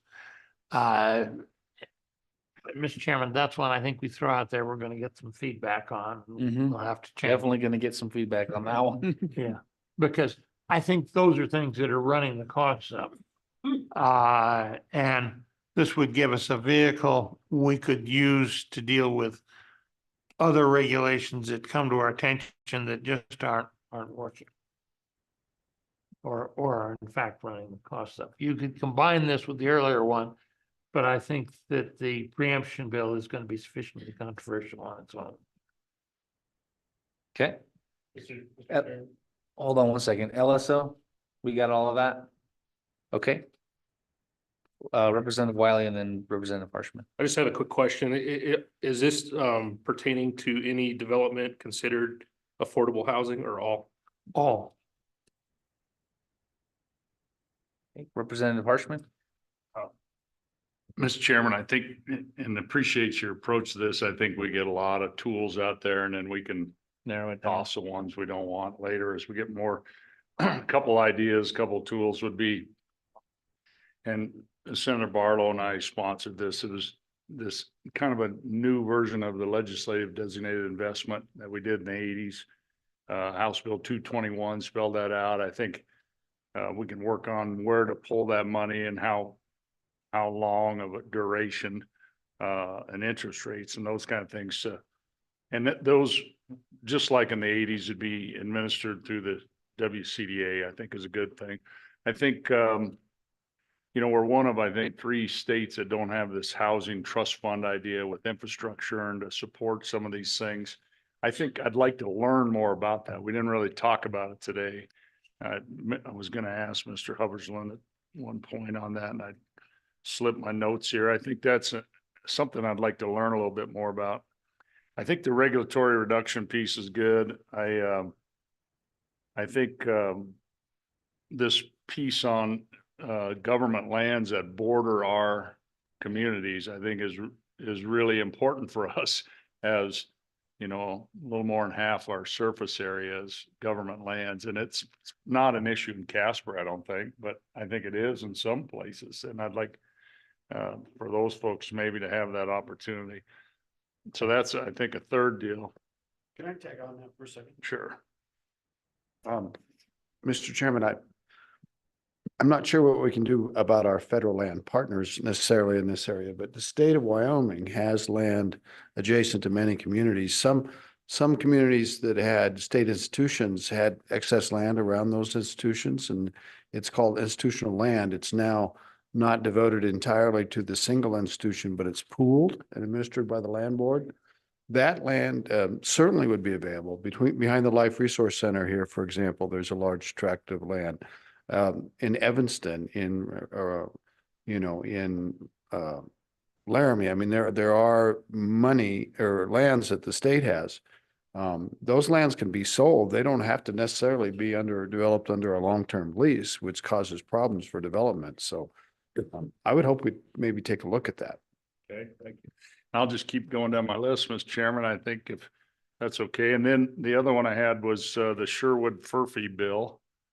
If somebody didn't mention that, that's out there, I think is an idea for us to look at. And then I think the two things that we learned about today really on tax increment financing in 15.9.120 does really add in addition, or maybe there's a different word than blight. Maybe blight is good, but to add that affordable housing piece to that was asked for. And I think, you know, I got this other idea. This goes out there, but this whole modular housing industry that we don't have in our state and our surrounding states do in Nebraska and Colorado is really quite a fascinating deal. But I don't know if I want to go down that road right now. Maybe one of you can pick that horse up and ride it, but I just don't know enough about it. But I know folks in both our bodies have been investigating it. I have not been one of them, but it's a very interesting idea, I think. So that's a couple of thoughts I had, Mr. Chairman. Thanks.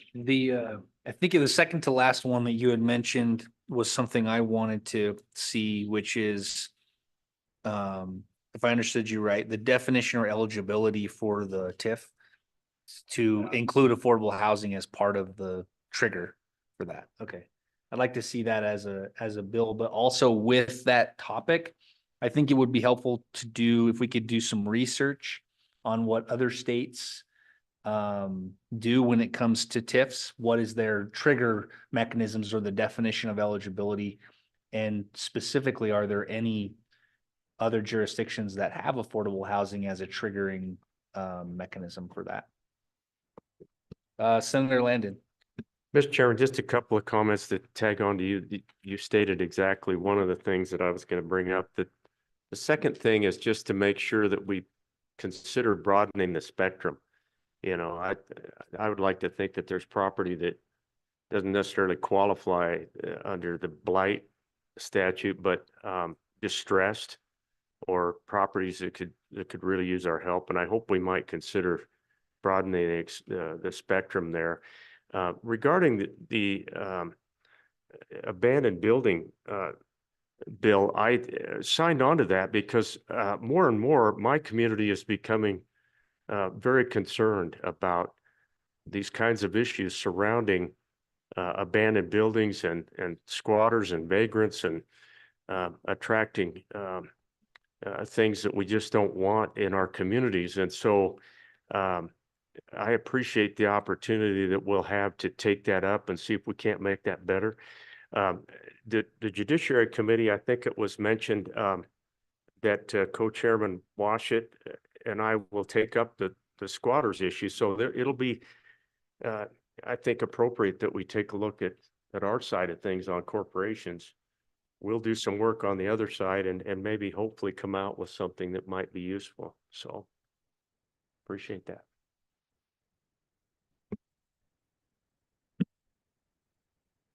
I'm not sure we caught on this point in the discussions this morning, but allowing for existing houses to develop accessory housing. Lander kind of tried to go down that road a little bit. you know, you have situations where our families are getting smaller, but our houses are getting bigger. That's certainly the situation in Lander. And yet there's a need for living arrangements for, you know, single working people or young working people. It's very true in Lander, very true in the service industry, on and on. The ability to use, if you have large lots, and to convert a garage to a housing unit, or to partition part of the house for other things, all within the area of the traditional rigid single family world. That single family world came about when families had 6 and 8 kids, you know. All this over here, this whole addition that you look out over here, that was a U.S. Steel addition when Lander was really taking off, and we more than doubled in size in just a very few years.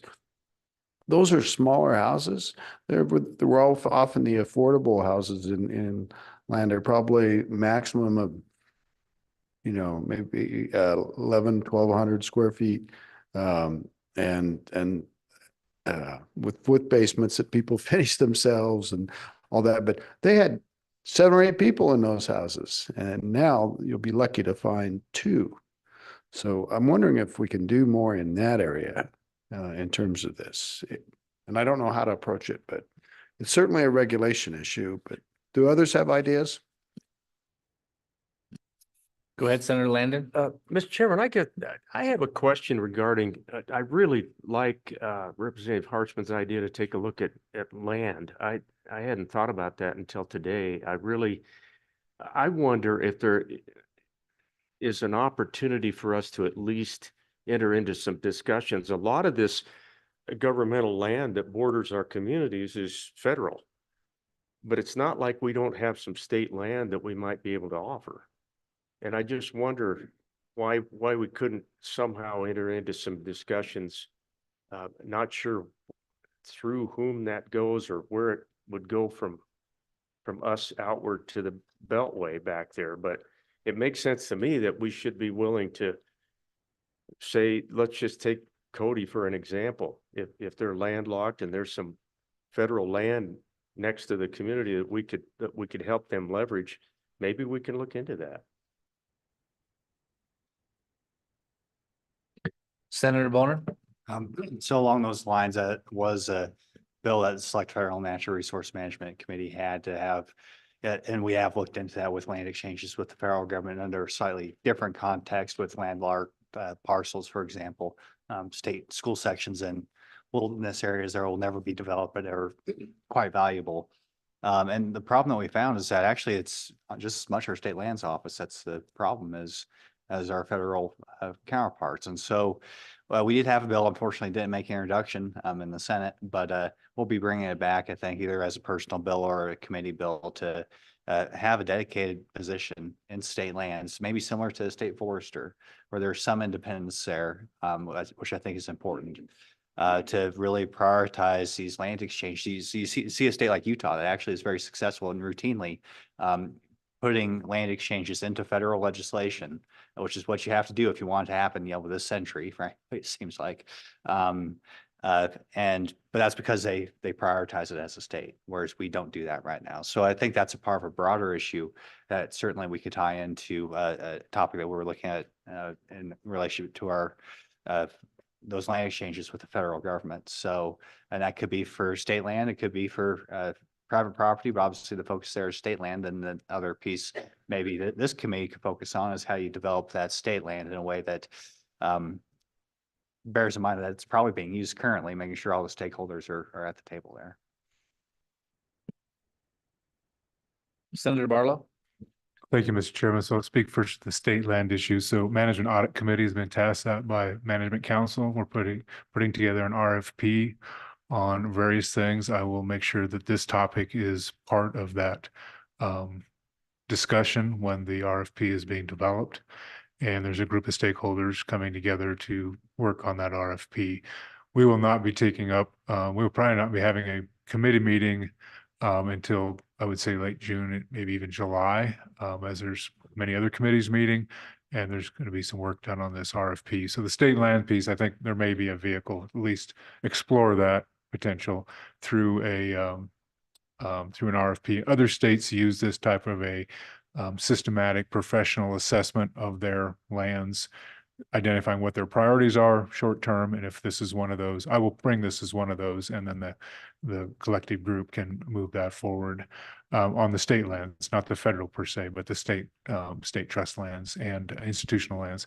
But more broadly, Mr. Chairman, if I could step back just a minute, I feel like I'm in an Italian kitchen right now. There's a whole lot of stuff getting thrown on the wall, and I'm not sure how that kind of coalesces with some of this work that's being done in the group, in the stakeholders, cities, towns, counties, the housing authorities, WCDA, et cetera.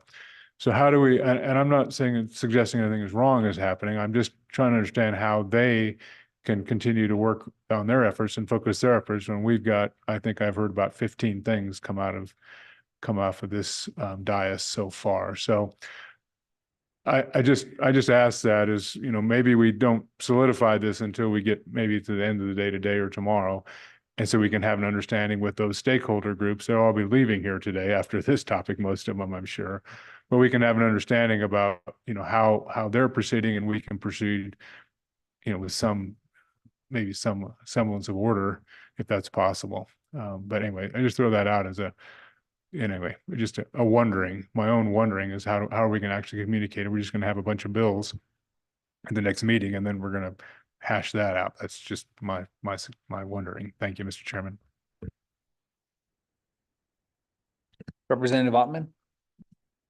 Thank you, Mr. Chairman. Just to add to the Italian kitchen for a moment, and just to get a thought out there, not a bill, but a thought. When Senator Case was talking about the smaller homes, and maybe that would be all right, I think one of the things to consider with all of that is with the Department of Family Services and the requirements for bedrooms and different things like that in housing. If we could work with them somehow, or maybe find out if that's federal or what that is, to see if those regulations and requirements could be modified to help with the housing crunch. The other thing is that I know with the tribal committee, they're working on extending leases for their people from 25 years to, I think, 99, so that financing would be more available to the people on the reservation to do things. They've had a terrible time. So that would help with some of the things too. In my community, there are distressed homes that are owned by them. And so it's very hard to work with that because nobody really has the authority to do things. So as those things go forward, maybe that's conversations that could go across the board. And to get back on this, if on the TIF, if this is appropriate, on page 3 of the handout that we had, it talks about the conditions for survey for that. And it does go into Wyoming Statute 159103 III. There are 9 conditions with one option of other: deteriorated, predominance of defection, faulty lot, unsanitary, unsafe, deterioration, diversity of ownership, delinquency, defective, the existence of conditions which endanger life or property, and then other. But going down below that just a little bit, most of the states in the union have an amount of these conditions that need to be met before it is considered blighted. So I would like to look at having an amendment to that to say, how many of these conditions must you meet? 3, 4, 5, in order to qualify for this kind of action. So do you have do you have an idea of what you would like to see that look like if we were to turn, because we already have the one bill draft that will include affordable housing on that list that you just read. So we could add that to the bill that we were already envisioned, if you have an idea. I would promote 4 of those 9, because there's, even in other, it goes down and describes some other things. So, Okay. so I would think say that- 4. All right, I think that's a fair starting point for the bill draft, and then the research that we're asking for, we'll look at those other jurisdictions that you referenced, and we'll maybe see what they do as well. Representative Yin? Mr. Chairman, thank you. I think broadly, just to back up a little bit, maybe the reason that we even have housing as a topic at all, I think there was some concern that we're doing it to raise money. I think we're doing it to help Wyoming families and Wyoming kids be able to live in a house in Wyoming and not go somewhere else, and then be part of our workforce, be part of our state, and make Wyoming a great place to live. And they can't do that if they can't live here. And so I think that's the importance of highlighting why we have housing as an issue at all. I do want to say that I'm broadly supportive of broadening the TIF. We probably don't use that in Teton County, or I doubt we would, but I think it's important that it's a tool that all of these incentive tools are much more useful than stick tools, to broaden the idea of incentivizing private developers to use the land in a way that broadens more of a housing base that people can actually afford to live in. Sherwood Furphy bill, great. I think leasing on public lands, I love the idea. I do think I'd like to bring something that fixes that condo issue, because if we do want to start doing that leasing, we need to make sure that developers are willing to finance properties on that. And so fixing that tweak, I think, will be important. I like the Housing Trust Fund. I think with the preemption bills, we need to be very careful with that. I don't have a gas line to my house, and if you force me to have a gas line to my house, it's gonna raise the cost of building a property in Teton County, because we don't have the infrastructure for gas lines. If you want gas heating in Teton County, you have to get propane shipments. That's its own cost, and then you're dependent on a specific private company that isn't part of a co-op, or doesn't involve more of the citizens in the pricing for that. So I do want to be very cautious on preemption. And I think the issue with Laramie, Laramie has some issues where there were landlords not providing basic habitability standards. So you'd have housing that had no heat, you had housing that had no water. And so they just had an enforcement tool to make sure that they had heat and water. If we have a broad preemption, we might have a situation where we're going to have non-habitable housing. And that's also an issue where you can't live in a place that has no heat in the winter in Wyoming. So I do want to be very cautious with that. Broadening a little bit more again with the Regulatory Reduction Task Force, those bills are going to have to come through a committee, because the task force itself can't sponsor bills. So I'm sure that if anything that we funnel towards that task force, we're still going to come back here and we'll be able to hear all of those bills as well. Thank you, Mr. Chairman. Representative Wiley? Mr. Chairman, thank you. I think today, as we've been discussing this, we've thrown out there some ideas that are kind of identifying what's driving up the cost of housing. And I can speak to this, to what's going on in Sweetwater County right now. So one is cost of land, to be able to create, a development to where you can then have a finished product to where they can sell and make a profit, and everybody continues to move forward. Another one is the way that that's being affected by what kind of a mortgage rate these young families can do right now. So in Sweetwater County, when you walk into a starter home right now, it's anywhere between $400,000 and $450,000. So when we get to the point of looking at financing on top of that, you're looking at a 6.5% to 7.5% interest rate. If it's a single family home, both parents probably have to be making close to 6 figures to be able to try to afford that.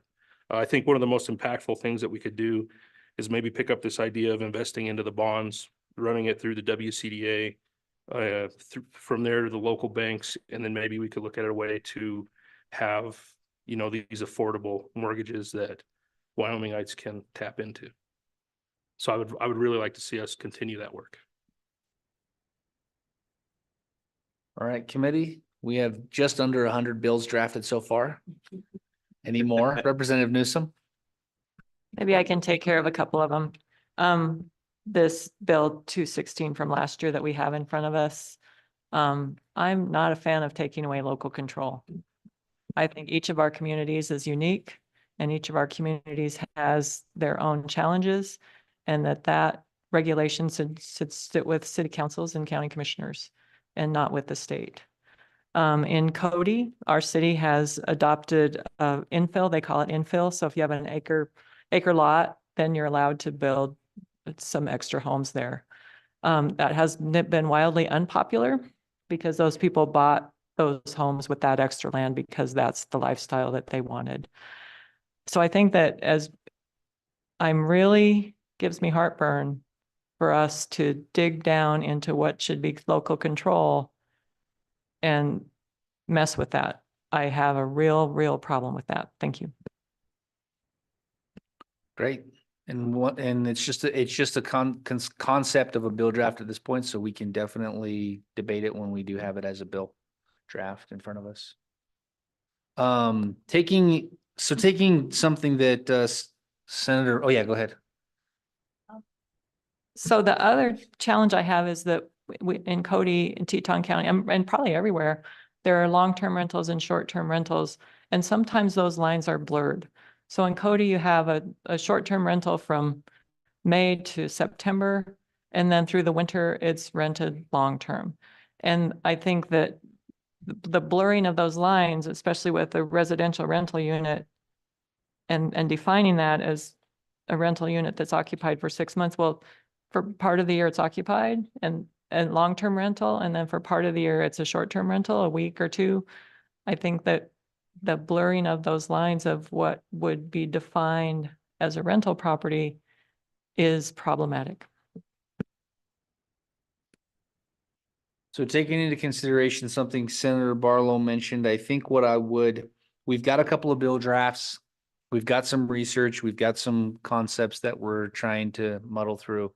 What I would encourage then to happen with industry and stakeholders is that I don't necessarily want a formal working group, but if there are members who want to be on a formal working group, we can form that. Otherwise, I would just encourage WCDA, Jackson Housing, Cheyenne Housing Authority, others who have been here testifying today to get together, because our next meeting isn't until August.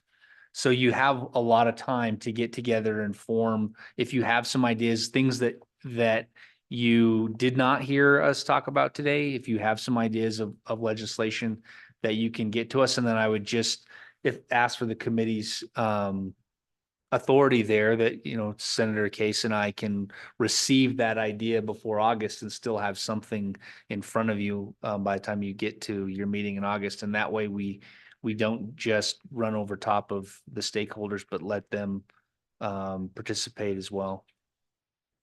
So we're not missing something. And I mean, I think between now and August is plenty of time for those groups to get together. Representative Ottman?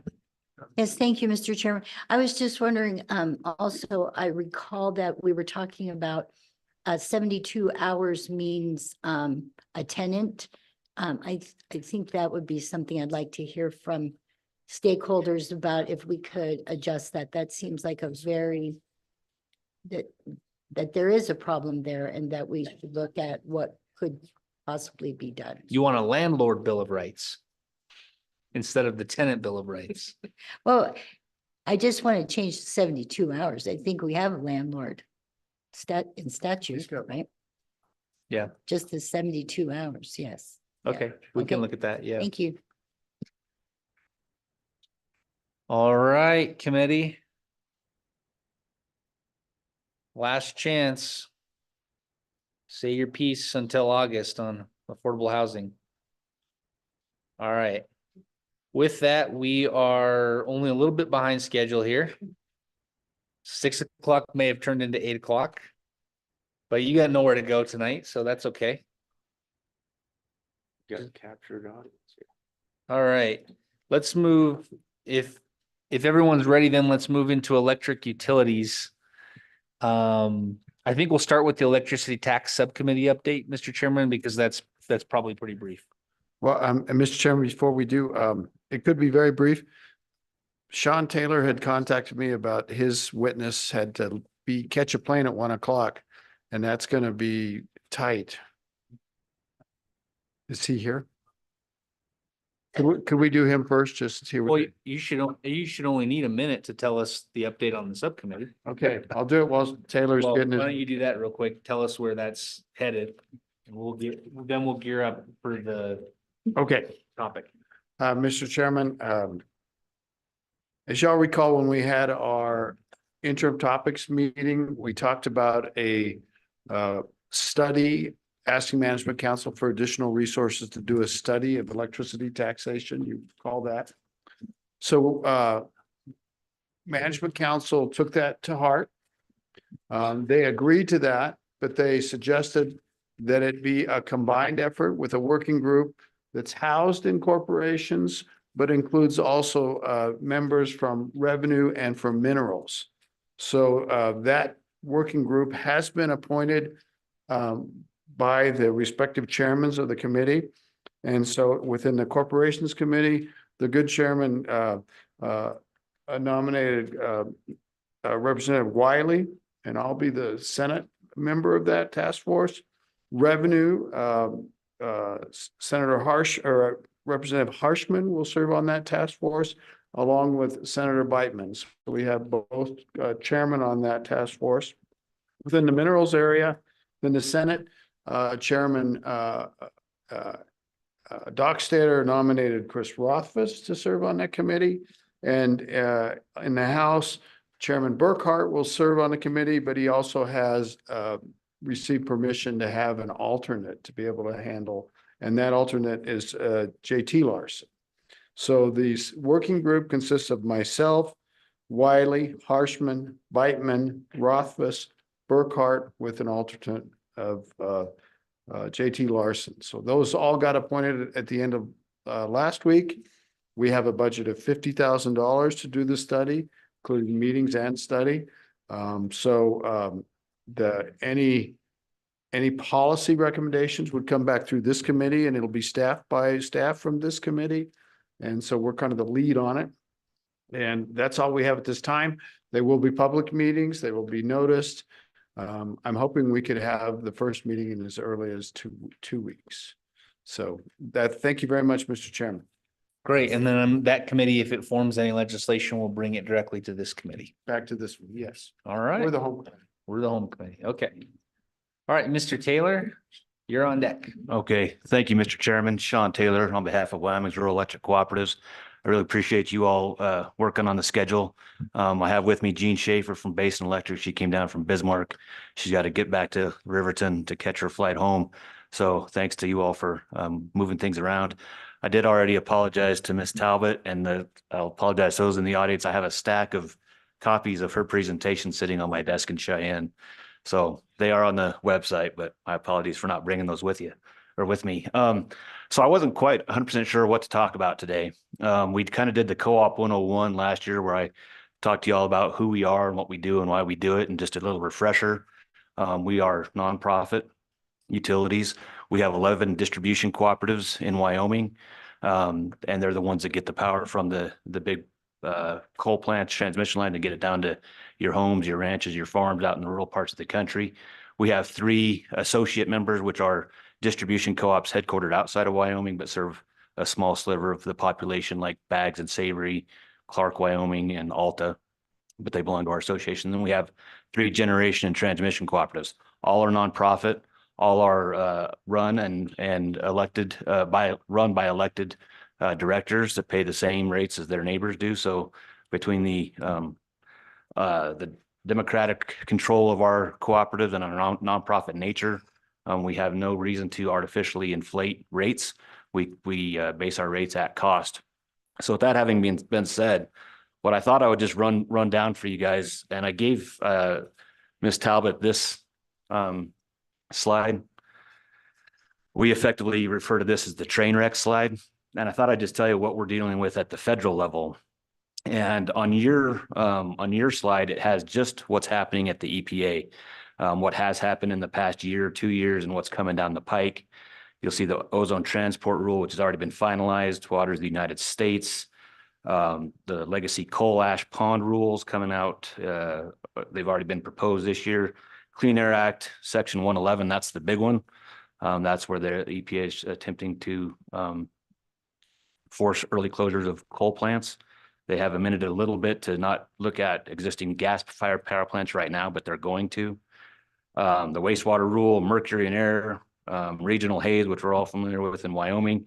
So that's just the EPA and what they're proposing, which makes our general mission of the cooperatives to provide affordable, reliable power and to empower our communities harder and harder. What I don't have on this slide, because I'm not savvy enough to crunch it all together, but there's several other federal land management agencies that are coming down with proposed rules. We all heard recently about the BLM conservation rule and what that's going to do. The Forest Service has an old growth timber rule that we're going to be dealing with. Wildfire mitigation and strict liability. That's one that you can probably expect some draft legislation coming to you all next year.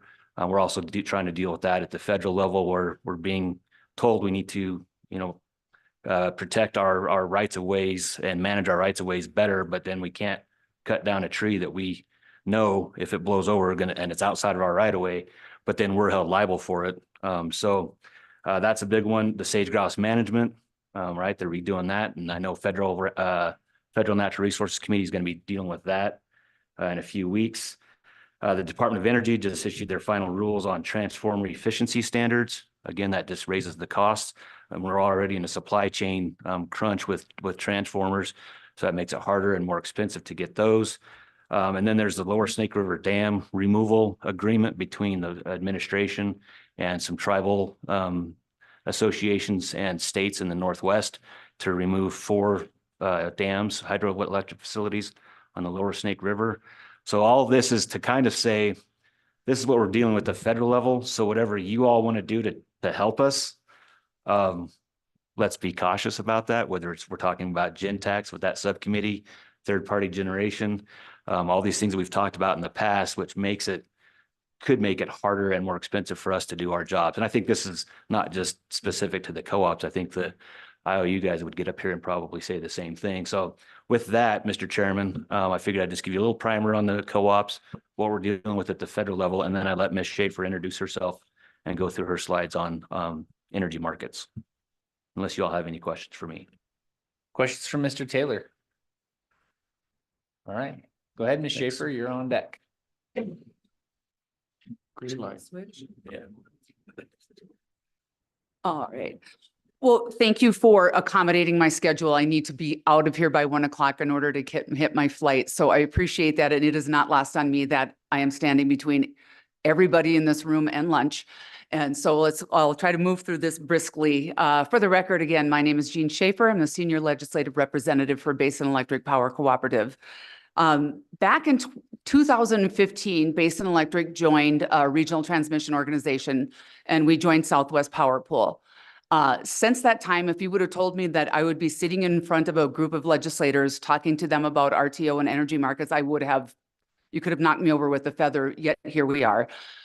We've started to find out that policy decisions with stakeholders and the construct of the RTO matters. And so education on just how that works has been helpful as we move forward. So here we are. Next slide.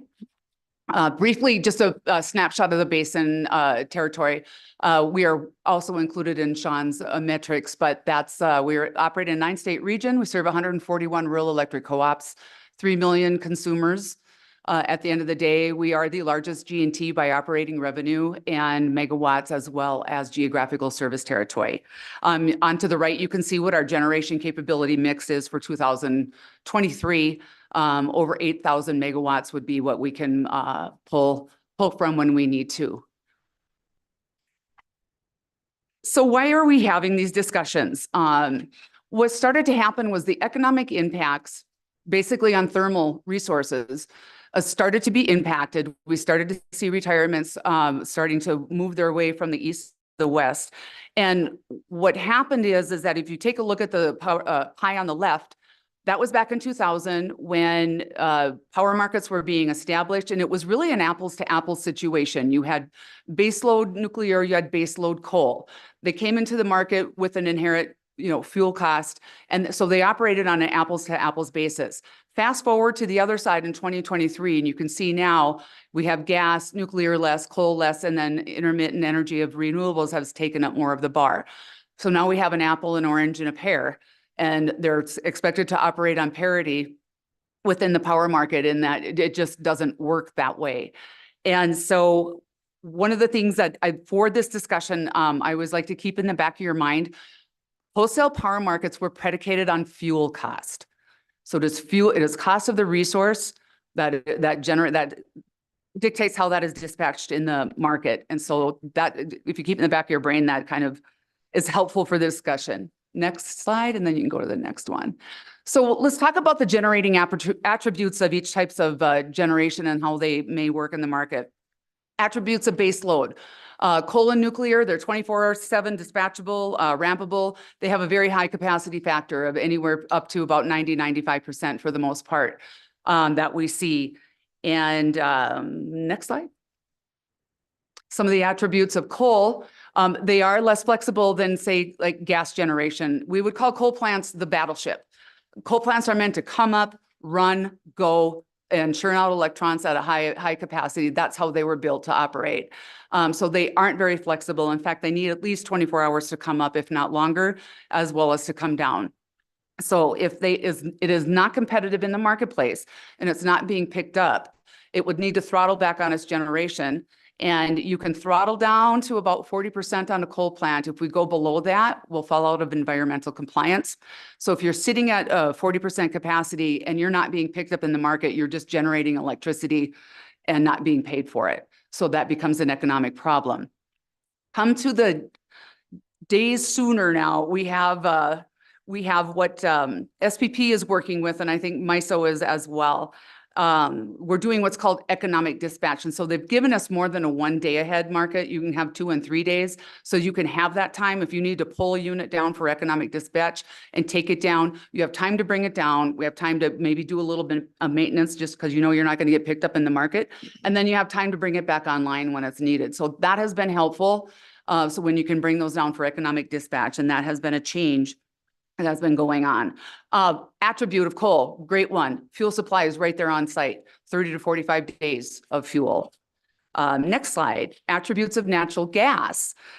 So gas can be used for peaking, intermediate, and base load. And I tell you what, our units up in Northwest North Dakota, where the Bakken shale play is going on, gas is abundant for us there, but those are running because if gas was $2 or lower, those are being picked up in the market nonstop, and they were running like base load, and they are peaking units. So it can be utilized as both. Again, a very high capacity factor as a thermal resource, and we're from 5 to 90%. And next slide. It can be a very low cost fuel, and it cannot be a very low cost fuel because it is based on, it is a commodity. And so you have that little nuance to that. Gas is extremely fast. It can be online in 10 minutes. So it does follow intermittent resources very readily. I call a coal plant a battleship. I'll call gas a dinghy. It's very flexible and can work its way through things. Gas for supply as a resource, though, it does have higher risk with the transportation because it needs to be brought to the generator via pipeline. So a lot of things can happen between A and B. You can have an issue with the pipeline, wellhead freeze-offs. You can have a compressor trip. All of these things usually happen when weather is not good, when you need power the most. And so they're usually somewhat weather related, but they have those wonky, so to speak, transportation issues. Next slide. Renewables. So we have wind and solar, not a whole lot of solar in the basin generation stack. So I'll largely talk about wind. They are what we call intermittent power. And you have capacity factors of 20 to 50%.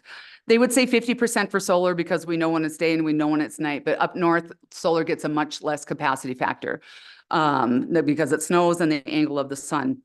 So if we're looking at wind, Wind gets about a 20% capacity factor. So what that would mean, if I had a 100 megawatt hole to fill and I have coal and I can fill it with coal, I can bring 100 megawatts of coal and that would suffice.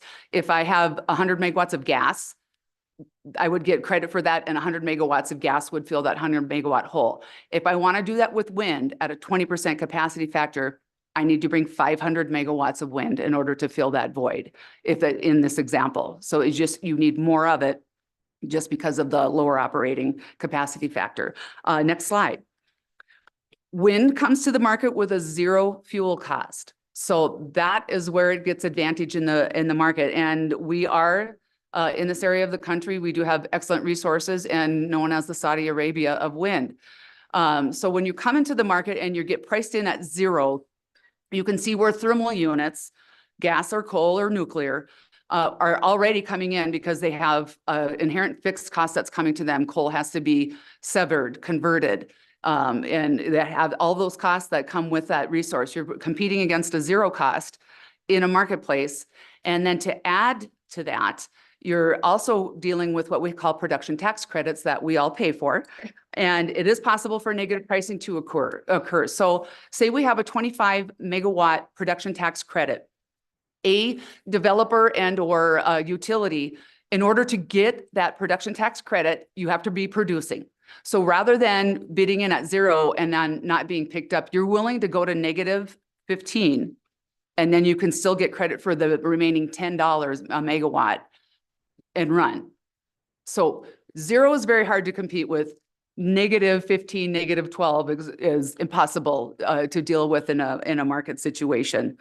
So generally, when it is dispatched, when it's run, SPP as an RTO has gone through and they have made all of their contracts curtailable, because if it had to be dispatched when it run, they were starting to run into transmission constraints. And so they needed the ability to be able to curtail a project at any given time, and then nobody got penalized for that. For owning that contract. Facilities for wind have a lifespan of about 20 to 30 years. We're starting to see repowering occur. The tower stays in place. You replace the nacelle head on the top, and then you do a longer blade. And you can take about a 1.3 megawatt wind turbine to about a 2.5. You could nearly double the capacity without having to increase the footprint of your facility. One downside of wind is, in this area of the country, when it gets negative 27, 28, negative 30, we can't run wind. It has to be turned off. And it isn't because the blades crack and fly off, which is what you would think would happen, but it is tensile strength of the tower. So we just have to turn it off. It is an available resource, again, in a weather situation when we likely need it the most. So that would be one of the downsides. So in going through all of those, go ahead to the next slide. I've always said there's no one perfect resource. They all have their attributes, and then they all have their Achilles heel, so to speak. So when you can combine them, you can try to get the benefits of a 3- and 4-legged stool to shore up your reliability and affordability as a generator. In the beginning, so let's talk about the grid. In the beginning, we were self-serve. So we had that basin footprint that I had earlier. We knew where our customers were. We knew what our load was. We built the stuff that we needed and we served them. That was how it worked. What started to happen is, next slide, we went into what was called bilateral agreements. So say we had a neighboring utility and maybe they were long 500, 800 megawatts that they weren't knowing what to do with. And we were possibly bringing a load in that would be short. And then we would have to looking at building generation.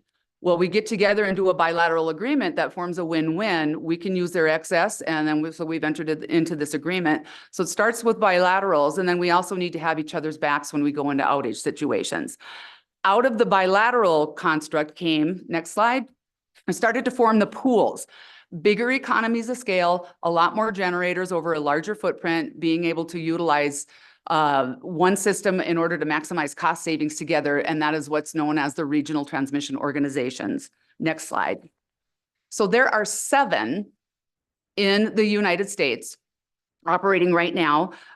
Southwest Power Pool is kind of that aqua color. That is where all the basins facilities are located in there. Again, and you have 2 functions of the RTO. One will be transmission services, and utilizing those transmission services, and then cost allocation for transmission, if it is dictated by the RTO, can be socialized amongst the entire footprint, which is a benefit to a participant. The other is the wholesale power market. And that's where generation is bought and sold. Over here, where there's not a lot of color on the west, and I know the reason that you're all having this conversation to learn a little bit more about what these do. Go ahead, next slide. You're running on balancing authorities over in this part, and they do the same air traffic control sort of situation as what an RTO does, and they're responsible for the scheduling of resources, keeping the system frequency balanced, as well as running resources in real time. Interestingly enough, there are 66 balancing authorities in the United States, and 38 of them are west of the DC ties, right where we're sitting here today. And next slide. So let's talk about the market operations, and I'll just talk about SPP. So to speak. So within that power pool right now, there's a little over 100,000 megawatts of generating capability within FPP. And of that, you have 31,000 megawatts of wind. That's a fairly high penetration of an intermittent resource. And so that can be tricky to balance. Again, why they have to go through and make those wind contracts curtailable in order to have a little bit more control over when and where resources were going. They had a winter peak of 47,000 megawatts, and that was a very cold December, a little over about a year and a half ago, 22nd of December of 2022, going into Christmas, that set that peak. And then there are 949 generators operating within the SPP footprint at this time. So next slide. Electricity markets. So where we used to just serve our own, built our own, and had that, we now have two distinct functions happening. What we do is at the beginning of the day, we look at all of the generation that we are going to offer into the market that is under our control. And we bid that in, and then we will get paid for that at market price as it gets dispatched. Then we take a look at our load, what we're going to need for the day, and then we're going to buy out at market price what we need to serve our load. It now became two separate transactions. And we're selling and buying into that. We do it at market price. Again, it's only based on that variable cost, so that fuel price. Lowest price generation is going to run first. So you pick up the stack, and I have a slide a little bit here that'll show you that. And then you need to cover all of your fixed costs associated with your generation within that market price. Next slide. So with this now, I kind of made a reference to air traffic controller. We as utilities give up control of our generation dispatch and the utilization of our transmission services. The RTO is out there, and they see what we're bidding in and what is operating and available, and they're controlling where that stuff is going. We're different than, as we still own, we still operate and maintain our generation and our transmission facilities. So this is what's called vertical integration. And it makes for a little bit more of a stable construct, so to speak. All of the billings of the selling and the buying are handled by the RTO market operators I put SPP in, and I put MISO in as well. The two I'm most familiar with. So here's an example of how market pricing would occur. We stack up our load. This is what's going to be needed for the day. And then they look out there and they take a look at what generation's available. So they're going to be, I should probably put a sun in there someday, but for wind is going to go zero fuel cost, so it's the less. And so everything that's available there is going to stack up and go. And then you're going to start to get into your thermal resources, and coal and gas, nuclear are going to be somewhere this and that. And then you'll stack up based on what load is needed. And then that's going to set your market price for every single participant for that day. And so you can see if the blue line of the wind was a high wind day and we can utilize all that, it could be very, very low market prices. And our consumers and our member owners reap advantage of that in low market prices. If it's not a high wind day, we're going to have higher market prices if load is high. Next slide. So some of the things with pricing. I mentioned our day ahead market. We try to do 95% of the transactions that we do in the day ahead market because we can take a look at what types of generation are going to be in the market, what levels of load are expected to be in the market, what are natural gas price doing tomorrow, and then what is the weather forecast for tomorrow. We can estimate whether it will be a high wind day, and that does affect your decisions. What happens in real time is that there can be changes in wind levels, can be higher or lower than what you expected it to come in. There can be changes in load. It can be hotter or colder. We have a shoulder month and we have a lot of thermal units online because that's when they normally take outage, and you get a warm May, and everybody up north is also running their air conditioners. That's a game changer in the RTO. And then if you would have a 400 megawatt coal plant trip off, that leaves a big hole that suddenly you would need to react to. There can also be congestion, line tripping and such. So if you look on the graph, the blue line is where we like to live in that day ahead market because you're a lot more stable on your pricing. The orange spikes are the real time. And so you have a lot more risk exposure on your pricings if you're subject to those price spikes. I think that got up to about, this is 24-hour period. And at top, that was $350 a megawatt that day. So utility concerns, and I maybe should start to label this slide lessons learned as we've been down this road. This has been a positive for Basin to be part of an RTO. We have been able, again, to maximize the use of our resources. When we have excess resources, we can get that paid for that generation. And then when we have a lot of ability to reap the pricing off of renewables, we can reap the benefits of that in pricing for our consumers. So it has been a overall positive for that, as well as transmission. We're in the process right now of building a lot of transmission. And if the RTO approves that for cost allocation, then that is socialized among the footprint as well.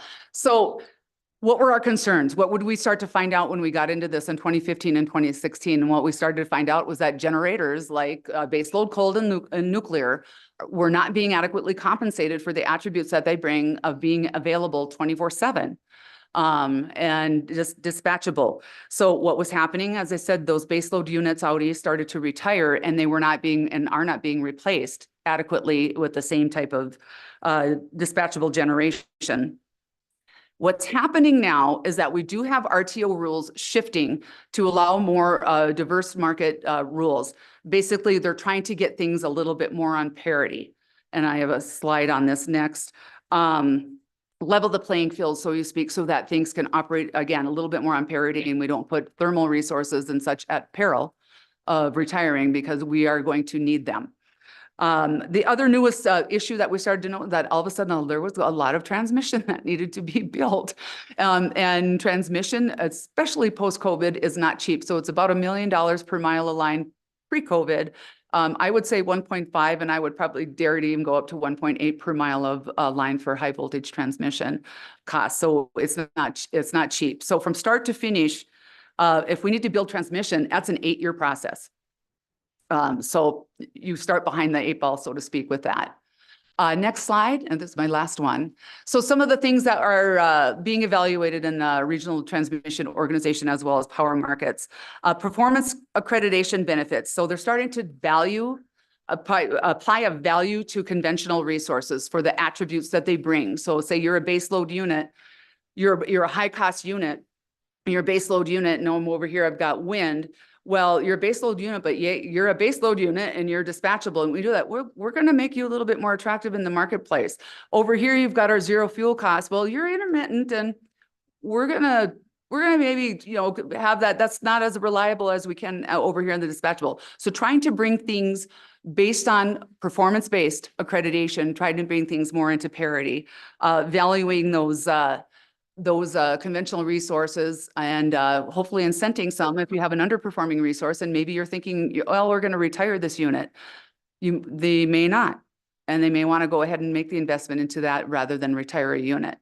The next thing we have was the planning reserve margins. And what those are is, if I bring my family to the potluck, I have to bring enough to serve my family plus an extra 12%.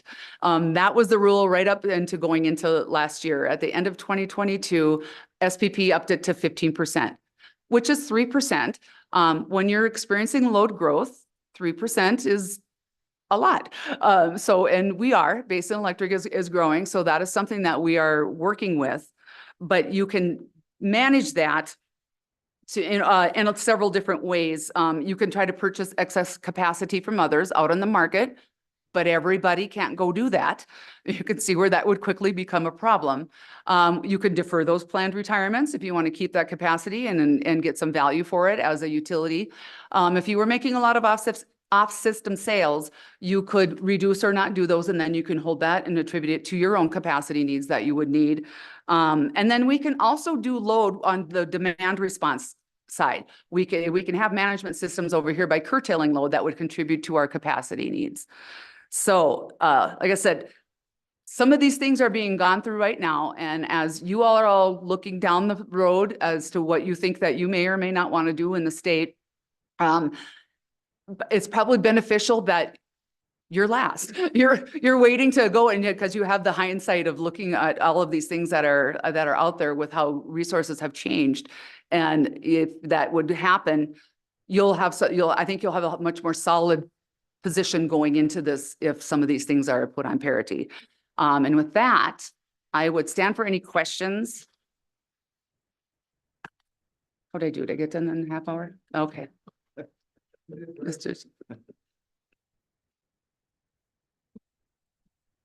All right, Ms. Schaefer, thank you. That was a lot of information in a truncated amount of time, so we really appreciate that. And committee, any questions, of course, taking into consideration, Ms. Schaefer has a plane to catch, so be mindful of that.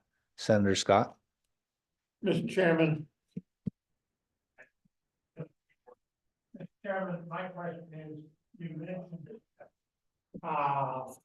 coal and natural gas not being, thank you, not being compensated adequately for their generation, but you mentioned coal and nuclear, you did not mention natural gas. Is that a different circumstance, and how so? Ms. Schaefer.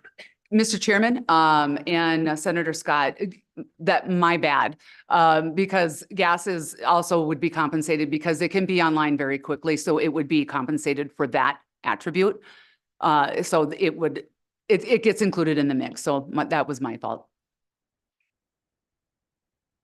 Any other, Representative Haroldson. Thank you, Mr. Chairman. Real quick. So talk about thermal stressors on bringing up and down our battleships. Mr. Chairman and Representative Haroldson, yes, there are. Like I said, I mentioned our peakers up in Northwest North Dakota are running like base load, and they've been running long and hard, and they have to be brought down for outage. They're just to the point where they can't operate anymore. So now we have a reduced capacity situation up there. And the same thing on our coal units. Our coal unit operators have become very, very nuanced in how to do it, and it can be done, and it was a learning curve. But it matters. It does matter because they're built and designed in order to stay up at high heat, high output, and that is a stressor to bring things up and down on turbines, boilers, and all of it. You're absolutely right. Representative Haroldson, follow up. Thank you very much. Second question, and I think this is the burning question we all want to ask is there an ROI on wind if there wasn't subsidies? Ms. Schaefer. Mr. Chairman, Explain the question. Representative Haroldson. Thank you, Mr. Chairman. Okay. So really what we're going back to is obviously the wind world, we sit there and go, we have a zero fuel cost, which sounds so amazing on the onset. But when we actually boiled down to it, you started out by saying we don't have apples to apples. We have apples, oranges, pears, bananas, and maybe some fruit mixed in. As we're looking at these energy portfolios that you guys are having to balance, what we're seeing on these renewables is that there's a lot of federal funding that's backing these. If that federal funding disappeared, could they stand on their own and truly be able to play in the market if the federal government took the crutches out from underneath them? Mr. Chairman and Representative Haroldson, I think that would depend on the appetite of the utility and what they'd be willing to pay for a resource. I can answer on a personal basis is that no, I think that would have been very tough to have the outbuild of wind that we have had in the last 20 years without production tax credits. And further, Mr. Chairman, solar has them too with investment tax credits as well. And they get renewed and they keep getting renewed and they keep getting renewed. Yep. Senator Land. Thank you, Mr. Chairman. Thank you so much. This is really a lot of food for thought. It feels like with the recognition that you're giving us that baseload power is is a group of offensive linemen moving us down the field, that maybe there's a little bit of a shift. Do you sense that? And do you feel that at Basin? Do you, it just feels like maybe there's a little more recognition that, boy, we really do need that base load power. It's got to come from somewhere. And if we knock these things down, we don't have anything to replace it. Is there that big a shift, or is it just more at the regional level? Mr. Chairman and Senator Landon, I agree. I think that there, within the last year and a half, Winter Storm Uri, we've had some things happen when the impossible happened. We had to have rolling blackouts.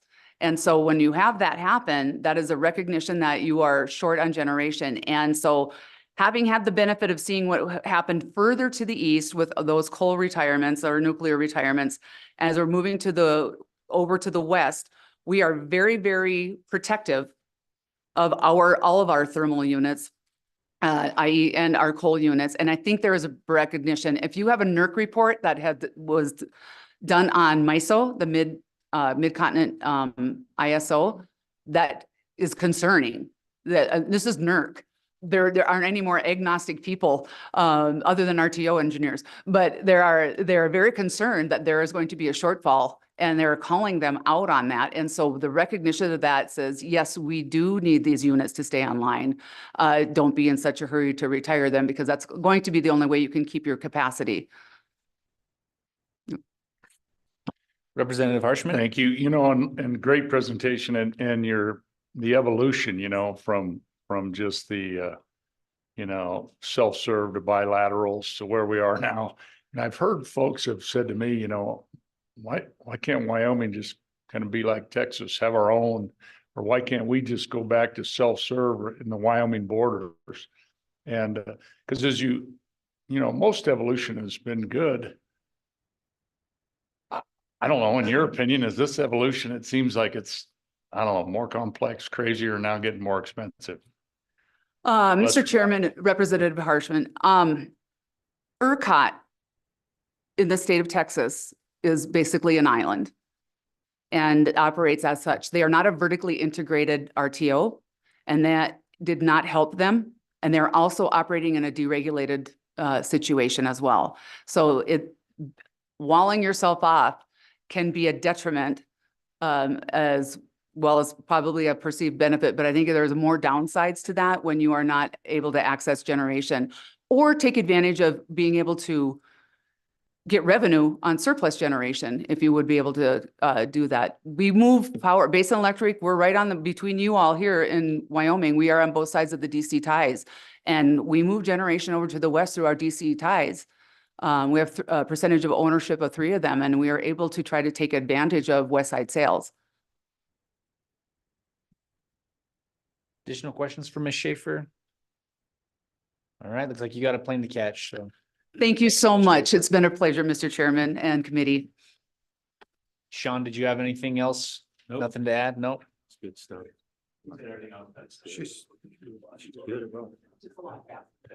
All right. Is there anyone on electricity who absolutely cannot be here at 1:45?